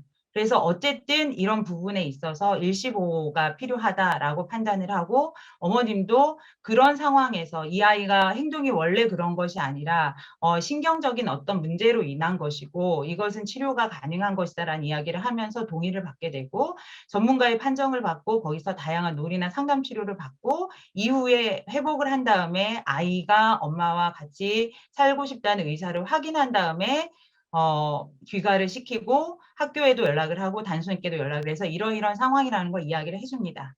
그리고 그 아이에 대해서 지속적으로 상담을 하면서 케이스 관리를 하게 됩니다. 이런 것들을 지역사회에서 해줘야 되는데 우리나라의 현실은 이렇죠. 학교폭력 따로, 아동학대 따로, 학습부진 따로, 다문화 따로, 특수교육 따로, 아동보호 전문기관 따로, 그 다음에 구청의 복지문화국 따로, 다문화지원센터 따로, 건강가정지원센터 따로, 영유아통합지원센터 따로 이렇게 다 부처별로 쪼개져 있는 것을 하나로 통합해서 지원할 수 있는 방안들을 지자체에서 고민을 해줘야지 그 지역사회 아이들이 건강한 다음 세대로 자라날 수 있지 않을까라는 말씀을 드리고 싶습니다. 그래서 발제문을 보면서 참 장밋빛 그림을 그려주시지만 굉장히 회의적이었던 것은 그렇게 선순환은 쉽게 오지 않는다라는 말씀을 드리고 싶었습니다. 저는 지역사회는 지역 내 모든 어린이들의 출발선 평등을 보장하고 평생학습자로서의 성장을 위해서 노력하는 것이 지역사회가 할 일이라고 생각을 하고요. 학교와 교사는 지역사회와 협력을 기반으로 모든 학생의 성장과 발달을 지원하기 위해서 노력을 하고 지역사회 자원을 활용할 수 있어야 된다고 봅니다. 마지막으로 국가와 광역자치단체는 지역별, 거주지별 불평등을 해소하기 위해서 행재정적 지원 방안을 마련해서 그런 불균형들을 해소해 가는 것들이 필요한 것이고 이런 문제의식을 기초로 해서 지역사회 기반 교육에 대한 논의가 진행되어야 한다고 생각을 합니다. 네, 제 발제는 여기까지입니다. 감사합니다.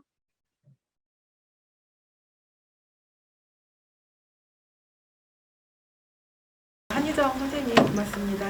한 아이를 중심에 둔 지원 체계를 만들어야 한다는 말씀과 지역사회와 교육에 만나기 위한 세 가지 방안을 말씀해 주셨습니다. 네, 아까 제가 실수를 했지만 이번 진짜 마지막으로 좋은 교사 운동의 김진훈 정책위원님을 모시고 말씀을 듣도록 하겠습니다. 안녕하세요. 좋은 교사 운동의 김진훈 정책위원입니다. 현재의 교육적 상황이 너무나 안타까운 현실입니다. 아이들이 수능 필러 문항을 해결하기 위해서 대량의 이제 문제풀이에 집중을 하고 있고 뭔가 교육적 가치와 의미를 가진 활동들이 아이들이 큰 호응을 얻기가 참 어려운 상황이죠. 그 속에서 우리 아이들이 경쟁에 따른 보상에만 가치를 두고 있고 연대와 협력은 점점 더 약해지고 사회 전반의 갈등 정도가 심화되고 있습니다. 세대 간 갈등, 성별, 계층별 갈등 수준이 점점 심화되는 것은 개인주의, 경쟁주의 교육의 폐해라고 생각이 듭니다. 이러한 현실 속에서 지역사회 기반 교육에 희망을 걸어봅니다. 앞서 여러 교원단체에서 우려 또 어떤 극복할 방안에 대해서 잘 말씀을 해주셨는데요. 그러한 점들에도 불구하고 지역을 통해 공동체와 삶의 기반을 둔 교육이 너무나 절실합니다. 그래서 몇 가지 모델과 그리고 현실적인 방안에 대해서 한번 좀 말씀드려보고자 합니다. 좋은 교사 운동의 회원 선생님들이 모여서 이제 만든 학교가 충남 금산에 있는 별무리 학교라는 곳이 있습니다. 지역사회와 협력해서 봉사활동과 진로활동을 하고 있는 사례를 말씀드리려고 하는데요. 지역의 아동지역센터, 노인요양센터 화면 좀 보면서 말씀드리도록 하겠습니다.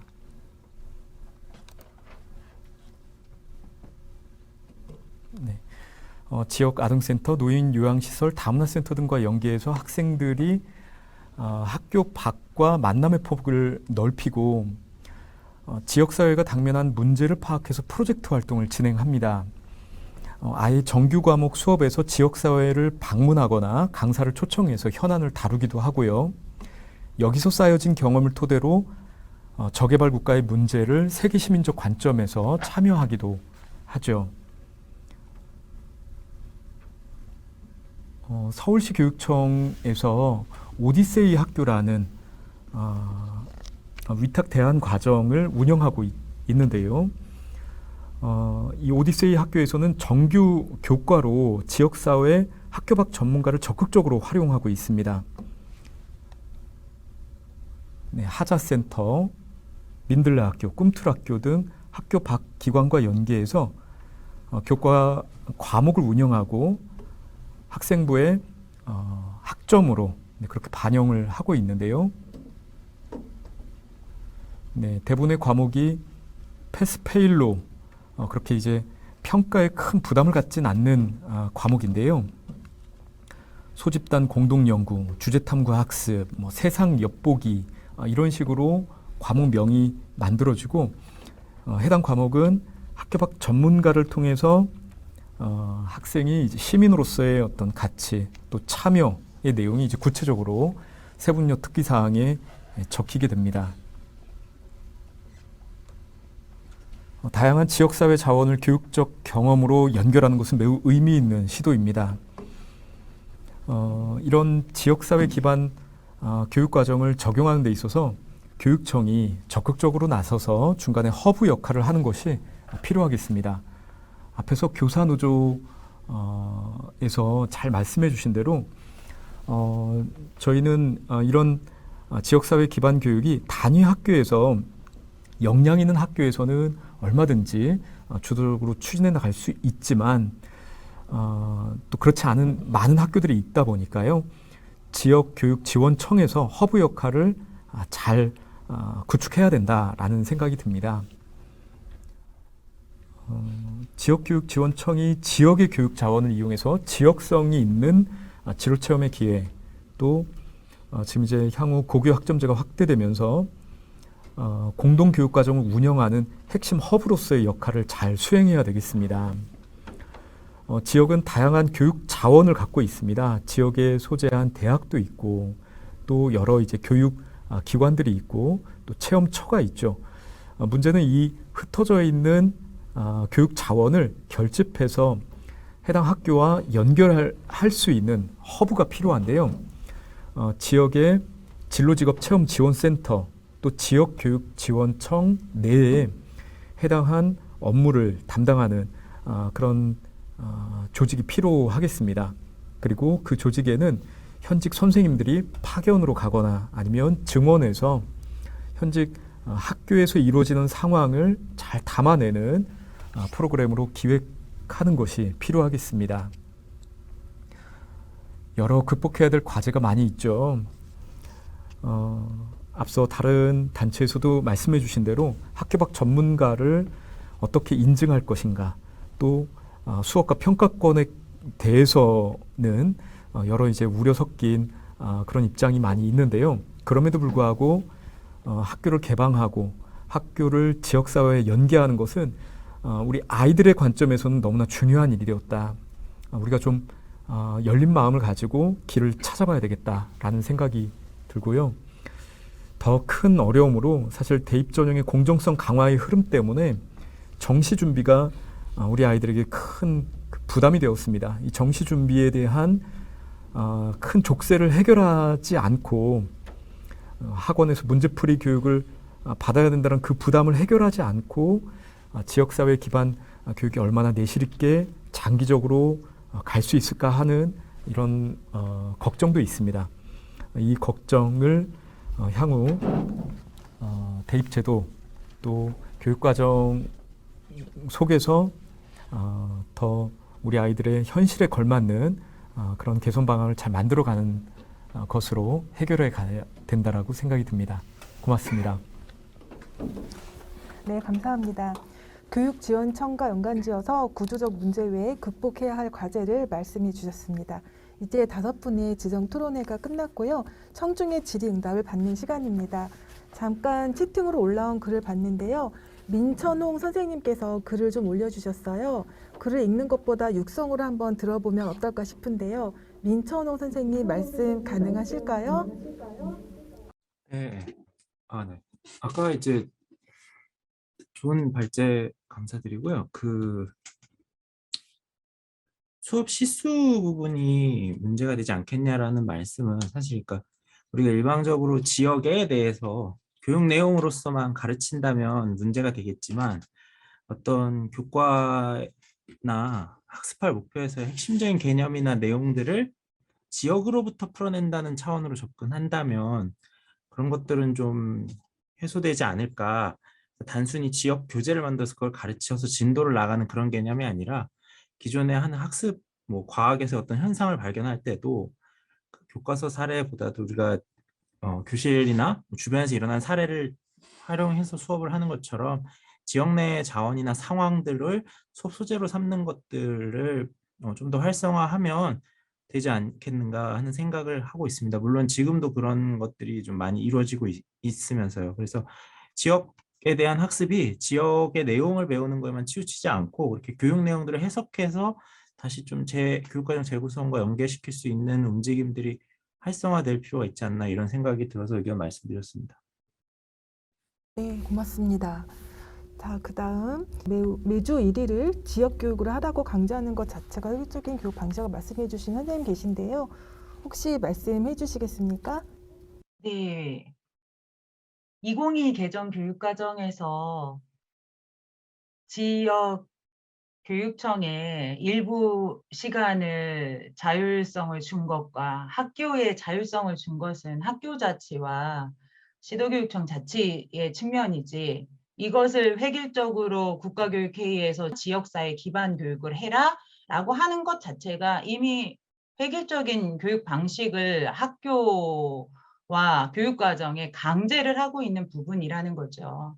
이거를 왜 전면 도입을 해야 되는지에 대해서 이해하기 어려운 부분이고 여기서 지역사회 기반 교육은 지역의 여러 시설들을 도움을 받아서 인적, 물적, 인프라를 활용해서 교육을 하는 게 아니라 지역 사회 교육 활동가들이 학교에 들어오든지 지역사회의 어느 지역을 탐방을 하든지 이런 식으로 해서 지역 주민들이 교육과정을 정규교육과정을 운영하겠다라는 방향이기 때문에 이런 부분에 대해서 얼마나 사전 검증이나 이런 것들이 진행됐는지 그럴 역량이 되는 지자체가 전국에서 몇 곳이나 되는지 초, 중, 고 모든 학교의 모든 학교급의 모든 학년의 일주일에 하루 4시간 혹은 6시간을 감당할 만한 여력이 되는 곳이 몇 %나 되는지 이런 실증적인 증거들을 가지고 와서 말씀을 하셔야 된다고 생각합니다.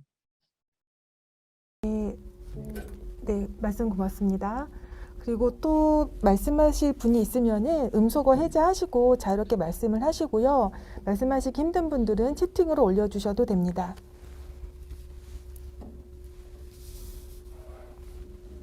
네, 또 올려주신 분이 계시네요. 박지웅 선생님 말씀 가능하실까요? 네, 가능합니다. 네. 네, 그 질의응답을 적다가 질의응답을 좀 하기가 조심스러운 이유는 발제자분들의 지금 지역사회 기반 교육 과정에 근거하는 그 제언의 근거들이나 방향들, 제언 결이 좀 많이 다르더라고요. 보니까 그 사전 자료에서도 느꼈는데도 발제에서도. 그래서 발제자분들께 궁금한 점, 그러니까 저희가 얘기하는 좀 초점이 한 번 더 정리를 본부에서 해주시면 좋을 것 같아요. 네. 질의응답이 궁금한 점이나 이런 위주로 하자는 게 발제자분들이 하신 거를 토대로 저희 토의 내용이 조금 정리가 돼서 들어가는 게 좋지 않을까 해서 적어보았습니다. 고맙습니다.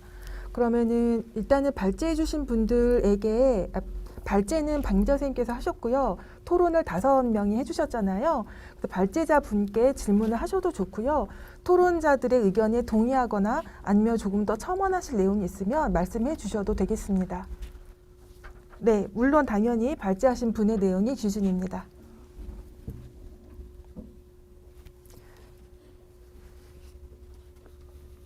우리가 6시부터는 모든 토론을 들어가는데요. 혹시 지금 음소거 해제하시는 선생님 말씀하실 건가요? 발언해 주시면 됩니다. 예, 저 좀 말씀드려도 될까요? 예, 교사노조연맹 유인식입니다. 잘 들리시나요? 박미자 선생님 토론문하고 발제하신 거 잘 들었는데요.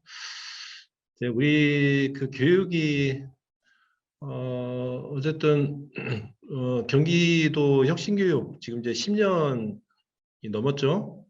김상곤 교육감부터 혁신교육지구라든지 혁신학교, 그 교육 자체에 대한 지역사회 교육의 논의들이 상당히 활발하게 진행된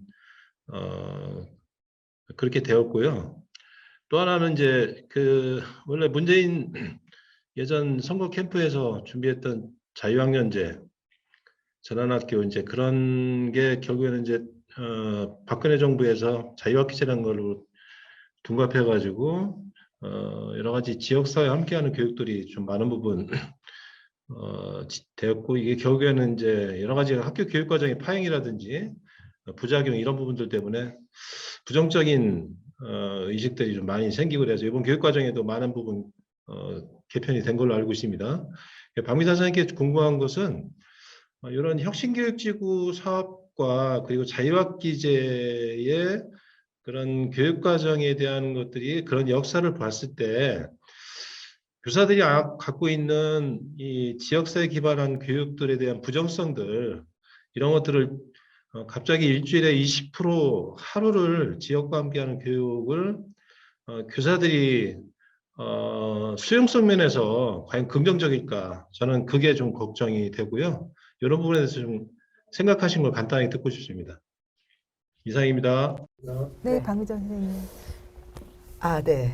아주 중요한 핵심을 정확하게 말씀해 주셨습니다. 저는 아까 제가 이 정책의 가장 중요한 핵심은 중앙정부의 지원이 들어가야 된다라는 거와 그리고 정규 교육과정이다 라는 말씀을 드렸습니다. 그것은 그리고 제가 누차 여러 번 강조드린 건 지금까지 저도 학교 현장에서 같이 교사로 있으면서 어떤 과감한 정책에 대한 지원 없이 이것이 학교로 떠넘겨온 역사가 너무 많았고요.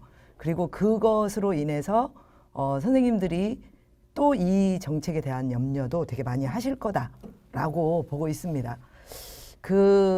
저는 10년 동안 혁신학교를 중심으로 한 혁신교육지구, 마을교육 공동체의 헌신적인 노력, 그리고 그 선생님들의 눈물겨운 그런 교육적 열정, 저는 그것이 가져다 주었던 교훈을 그대로 받아 안고 그리고 이것이 어떤 헌신적인 그런 측면의 개인의 결단이나 이런 부분이 아니라 정말 그러한 것들이 지역사회와 함께 학교 교육이 성장할 수 있다는 가능성, 또 여러 선생님들이 말씀하신 지방자치정부가 여러 가지 그 온 마을이 함께 아이들을 키울 수 있어야 한다라는 이런 부분들이 정말 좀 더 책임 있는 단위에서 진행이 되어야 되지 않을까라는 고민을 말씀드린 겁니다. 왜냐하면 저는 사실 위기라고 봅니다. 저는 혁신학교에 가고자 하는 교사들이 이제 그렇게 많을까? 저는 한 번쯤 생각해 보셔야 된다라고 보고요.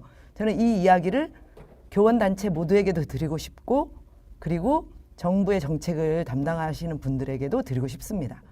우리가 하나의 교육적 모델이 만들어지기까지 엄청난 노력을 합니다. 그러면 저는 그것이 가지는 장점이 전체적으로 정책적으로 확산하고 제도화될 수 있는 그러한 과정을 고민하는 그 단위가 바로 정부이고 중앙정부라고 생각합니다. 그래서 이러한 부분들이 좀 더 책임 있게 지속 가능하게 가기 위한 어떤 그 전환기가 지금이 아닌가라는 말씀을 드리고요. 계속 제가 토론문을 정말 여기 오기 전까지 여러 차례 읽었습니다. 제가 가장 방점을 두었던 부분은요. 지역사회 우리 학생들이 더 이상 학교 안에서만, 그리고 선생님들만이 이 학생들의 교육을 다 책임지기 어렵다. 그렇다면 선생님과 함께 할 수 있는 시스템과 제도의 지원이 필요하다라는 말씀을 드리고 싶습니다. 그래서 그러한 것들이 지금이 아니면 정말 늦지 않겠는가라는 말씀을 드리느라고 우리 아이들은 어른들이 준비하기도 전에 먼저 요구하고 실천하고 있다. 이 말씀을 드렸던 것입니다.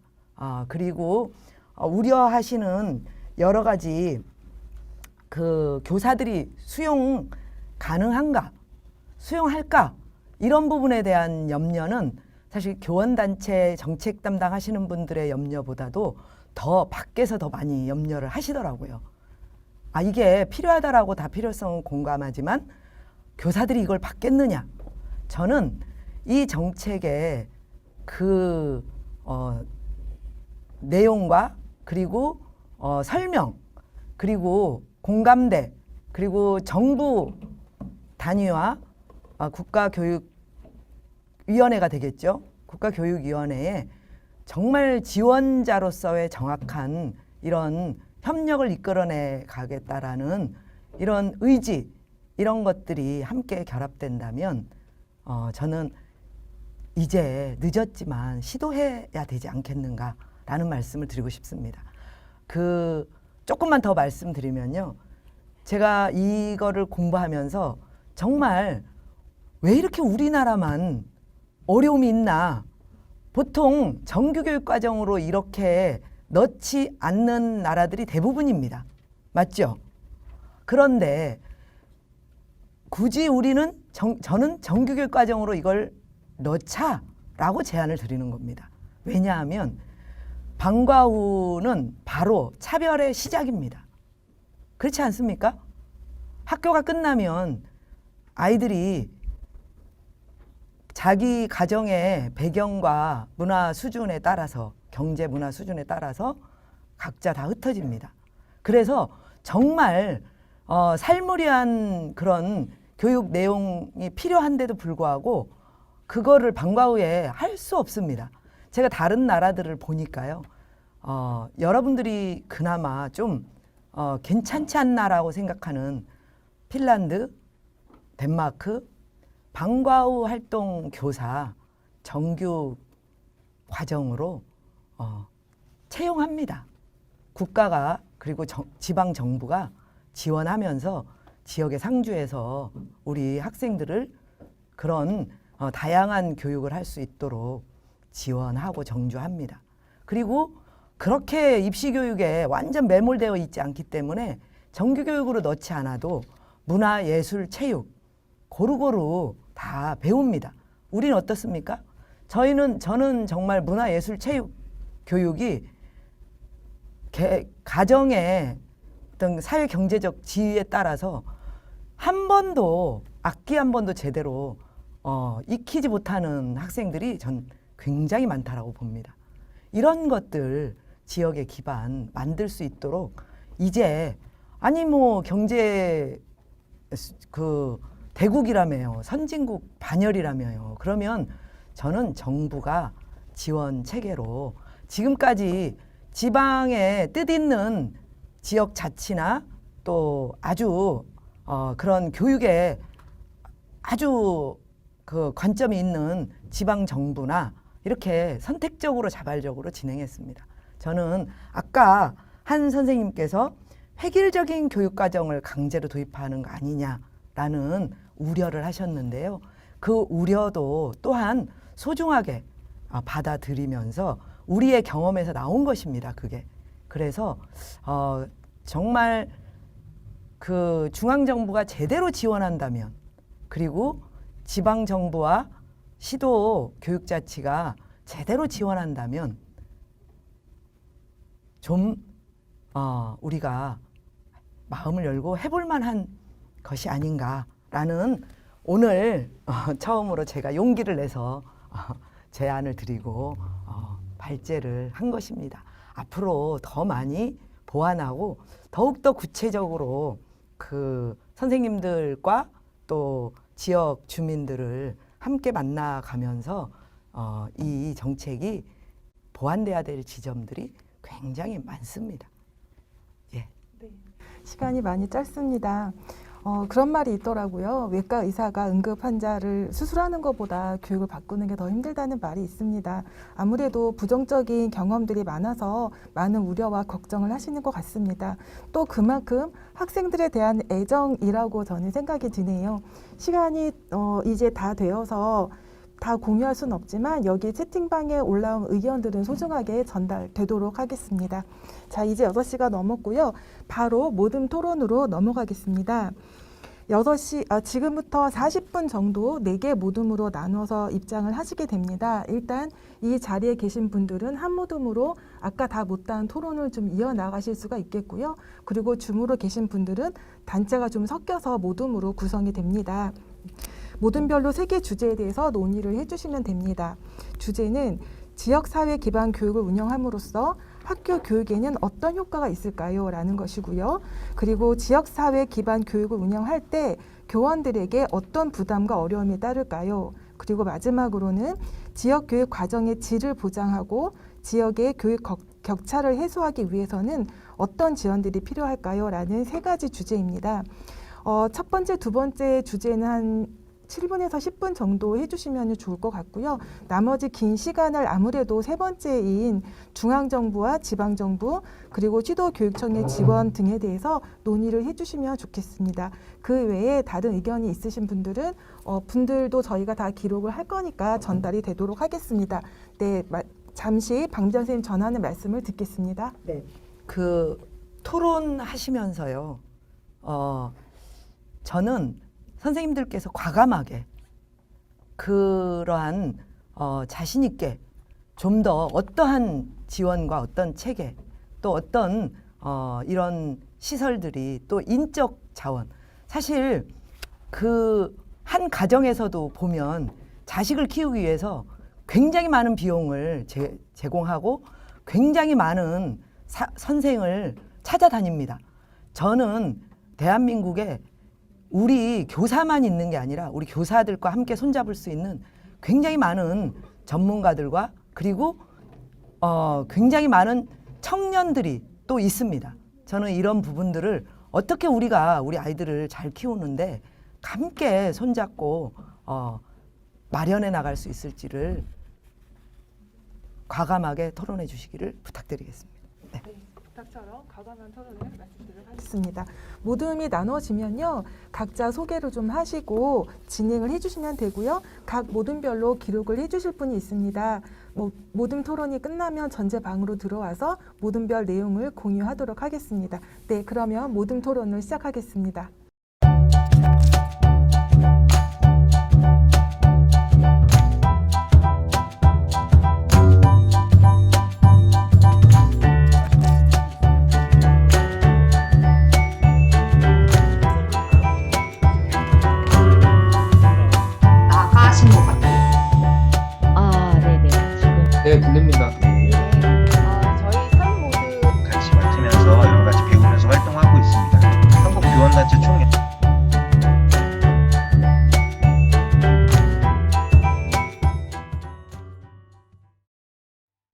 토론회를 해보면 시간이 늘 부족하더군요. 뭐 아쉽지만 소모든 토론을 마치고요.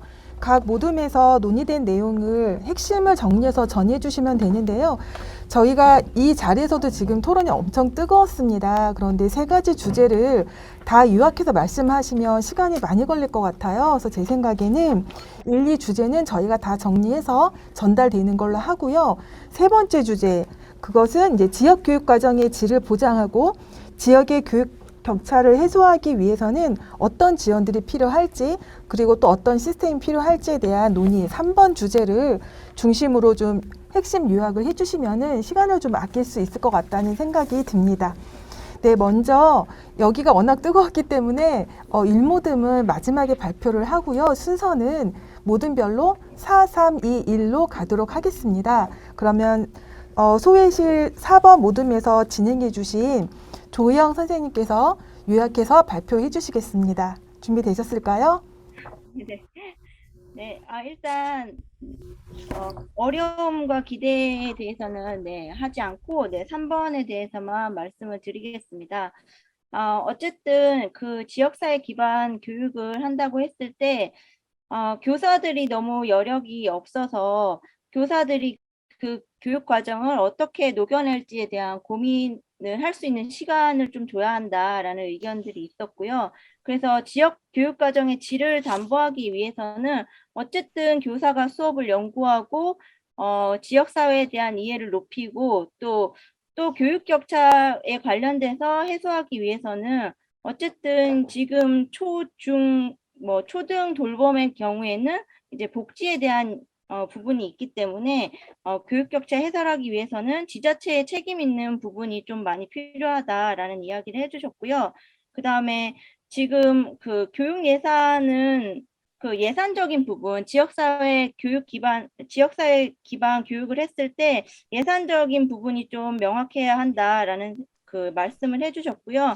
그래서 어쨌든 인적이든 물적이든 비용의 문제가 분명히 있고 이런 것들을 명확하게 해서 시작을 했으면 좋겠다. 그 다음에 학교 급별로 목적과, 그러니까 지역사회 기반 교육의 목적과 교사 재량권을 명확히 하지 않으면 혼란스러울 것이다. 그래서 이런 것에 대한 로드맵을 분명하게 제시하고 진행을 해주셨으면 좋겠다라는 의견들이 있었고요. 그다음에 어쨌든 그 교육 내용에 대한 연구는 교사들의 역할이지만 이 교사의 역할 또한 명확하게 좀 제시를 해주면 좋겠고 교육청이나 지자체의 전담 기구를 구성해서 교육청이 다 하는 방식으로 해서는 안 되겠다라는 의견도 있었습니다. 그래서 중앙부처에서 해야 할 일과 그리고 지역의 지자체나 그다음에 지역교육청, 단위학교의 역할에 대해서도 좀 명확하게 하고 또 실제로 학교에서 있다 보면 지자체의 협조를 구하는 것이 제일 어려운데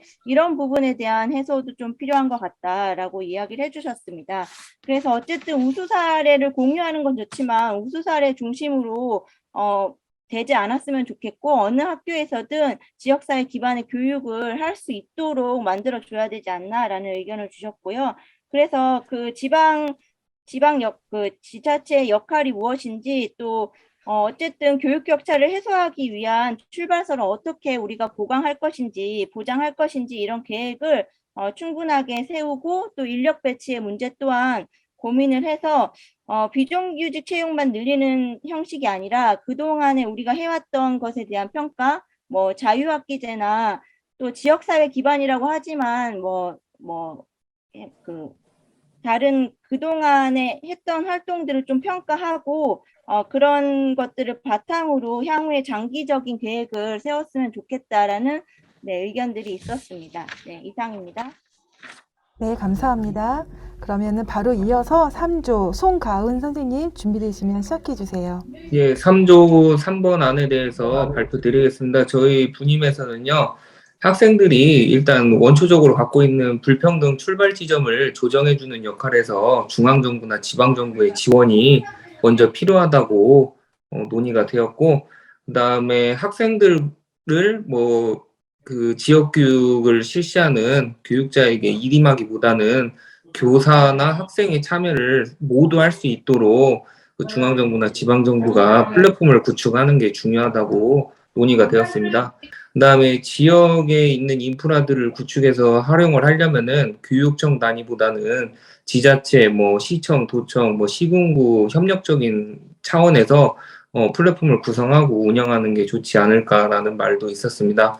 그 다음에 시행을 해보시면서 어려움을 겪으셨던 부분에 대해서 말씀해 주신 것도 있는데, 관료제다 보니까 그 상위 기관에서 지침처럼 내려오는 부분에 있어서는 지침성으로 이제 시행을 하겠다라는 의도성이 아니라 지원의 목적으로 학교에서 지원을 하는 것을 실사를 파견을 해서 실제적으로 운용하는 데 대한 실효적인 지원이 필요할 것 같다는 게 그 중앙정부, 지방정부의 역할이라고 말씀을 해주셨고, 그 다음에 학교에서 학교를 지원하는 방향으로 나가야 되지, 조직이 상부 보고를 받는 형식으로 진행이 되는 것보다는 하부적인 지원 방안을 모색하는 하향적인 방향으로 흘러가는 게 더 중요하다고 말씀을 해주셨습니다.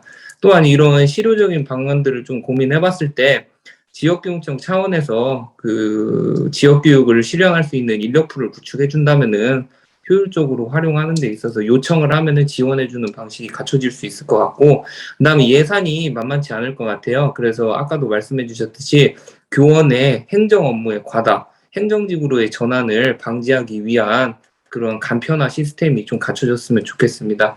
그 다음에 지역사회 기반 교육과정에 대해서 학생과 학부모의 인식 제고도 필요하다고 봐요. 근데 그런 부분이 오롯이 학교의 몫이 아니라 전체 그 적극적인 홍보를 중앙정부 차원에서 진행을 해줘야 교육에 참여하는 게 더 적극적으로 이루어질 것 같다는 의견이 있었습니다. 3조는 이상입니다. 네, 고맙습니다. 그럼 바로 이어서 2조 발표해 주시면 됩니다. 김희선 선생님 준비되셨나요? 네. 2조에서 이야기 나눈 부분 말씀을 드려보도록 하겠습니다. 우선 기대되는 효과는 많은 분들이 이야기하셨지만 아무래도 교육이 지역이랑 연계되면 삶이랑 이제 교육이 연결된다는 점이 가장 기대되는 측면일 것 같고요. 이렇게 지역에 대한 소속감이 자아 존중감, 더 넘어서 시민성 강화 등의 효과를 기대해 볼 수 있을 것 같습니다. 그러나 이것들이 현실적인 어려움들을 해결하지 못하면 이 효과의 빛을 바라보기 어렵다라는 이야기도 있었는데요. 예상되는 어려움에는 아까 3조 선생님께서 이미 말씀해 주셨는데 일괄적으로 하향식으로 진행될 때 이 필요성에 대한 공감도 좀 이어지지 못할 수 있다는 점. 그래서 오히려 조금 더 결국 지원 부분이 좀 이어지는데 좀 느슨하게 좀 공동체의 선생님들이 좀 자발적으로 참여할 수 있게끔 그런 분위기를 형성하는 것이 이제 먼저다라는 이야기가 있었습니다. 또 이제 교사의 입장에서뿐만 아니라 아이들의 입장에서도 이제 지역을 이동하거나 이런 아이들이 아니고 12년간 같은 지역에 있다면 어떤 교육 과정을 하는 것이 급별에서도 어떻게 차이가 있을 수 있는지, 같은 지역에 쭉 사는 아이들이라면 내용이 겹칠 수도 있고 이런 부분들도 좀 더 세밀하게 고민해야 되고, 그런 것들을 고민하는 것 역시 교원들에게 또 하나의 어려움, 고민되는 지점일 수 있겠다라는 이야기 있었습니다. 조금 작게 보자면 예산 수립이나 운영, 교육과정 운영, 좀 뭐 체험학습 같은 게 늘어나게 된다면 인솔 같은 현실적인 교사들의 업무 부담에 대한 고민도 필요하다고 생각했습니다. 그럴 때 이제 필요한 지원은 많은 분들이 결국 공감하시는 게 비슷한 것 같아요. 너무 탑다운 방식으로 이루어져서는 이제 안 된다는 점, 그리고 이제 이 지역사회라는 것이 어떤 역할을 할 수 있는지에 대한 정립부터가 선행이 좀 되어야 할 것 같아요. 그래서 이런 환경, 돌봄, 안전 이런 부분들이 먼저 되어야 된다는 거. 그리고 아까 말씀 교사들의 어려움 해결을 위해서 이거랑 다른 문제라고 느껴지실 수도 있지만 연구할 수 있는 분위기, 학급당 인원수 감축부터 시작해서 기타 행정업무 경감 같은 환경이 정립되는 것이 이제 먼저다. 그 다음에 교사랑 학교뿐만 아니라 학생, 학부모의 역할이 중요하죠. 그래서 오히려 지역사회에서 이런 학부모들의 참여를 이끌어내고 학부모 연수, 이런 역할을 오히려 학교나 교육청이 아닌 지역사회에서 좀 이끌어낸다면 조금 더 효과가 있을 것 같다라고 이야기를 나누어 보았습니다. 이상입니다. 네, 감사합니다. 다음으로 마지막 이 대면 자리에서 회의를 해주신 소회의실 1번의 권혜진 선생님께서 요약 발표해 주시겠습니다. 네. 먼저 지역사회 기반 교육과정 활성화가 성공적으로 진행이 됐을 때 이제 학교 교육의 기대 효과는 이 부분에 대해서는요. 어쨌든 교육을 바라보는 이제 교사나 국민은 굉장히 다양한 시각들이 있는데 그런 인식의 변화가 가능할 것이다. 그리고 교육의 다양성이 일단은 가능할 것이다. 국가 정부 체제에서만 진행되고 있는 이런 내용들이 지역 중심으로 다양성을 가져다 줄 것이다라는 의견이 나왔고요. 문제풀이식의 어떤 교육에서 현장성을 담보할 수 있는 교육의 변화가 가능할 것이다라고 하는 의견도 나왔습니다. 그리고 그 사고의 변화가 먼저인가 실천이 먼저인가라고 하는 측면에서 굉장히 좀 어려운 부분들이 있지만 이런 부분들을 우리가 최소한 시작할 때는 공론화 과정이 매우 필요하다라는 의견이 있었습니다. 그 외에도 어떤 교원들이 가지고 있는 여러 가지 어려운 부분들에 대해서는요.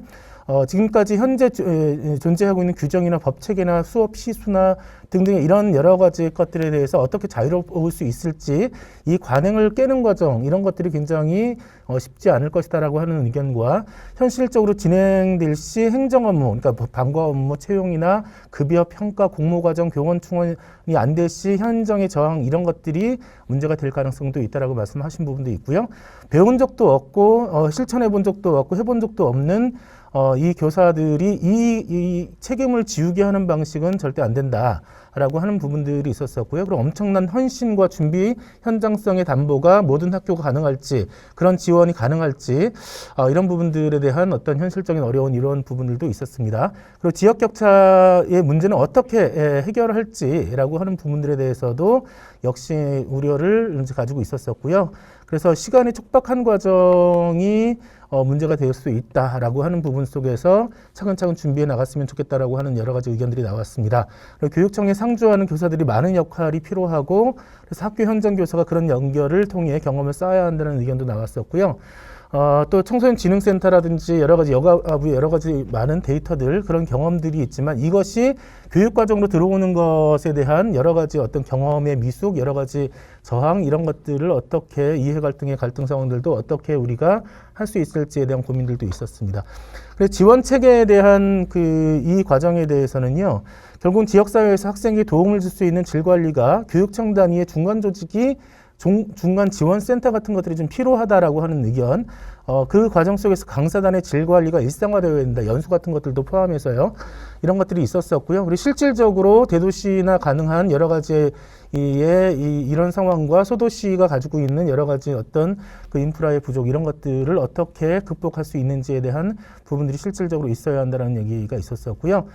그러면서도 평생교육이라든지 지역의 대학이라든지 진로직업센터 등 많은 자원들을 어떻게 하면 함께 참여할 수 있도록 만들어 나갈 것인가 이런 얘기 있었습니다. 정리하자면 지역교육청단이 지원청 자원으로서만이 아니라 광역 단위의 인프라를 어떻게 좀 잘 활용하고 순환 연계할 수 있을지에 대한 부분들이 필요하다. 마지막으로 결국은 교육의 영역을 넘어서 사회가 참여해야 되는 이런 과정들이기 때문에 좀 이렇게 공론화 과정 이런 것들이 반드시 필요하다.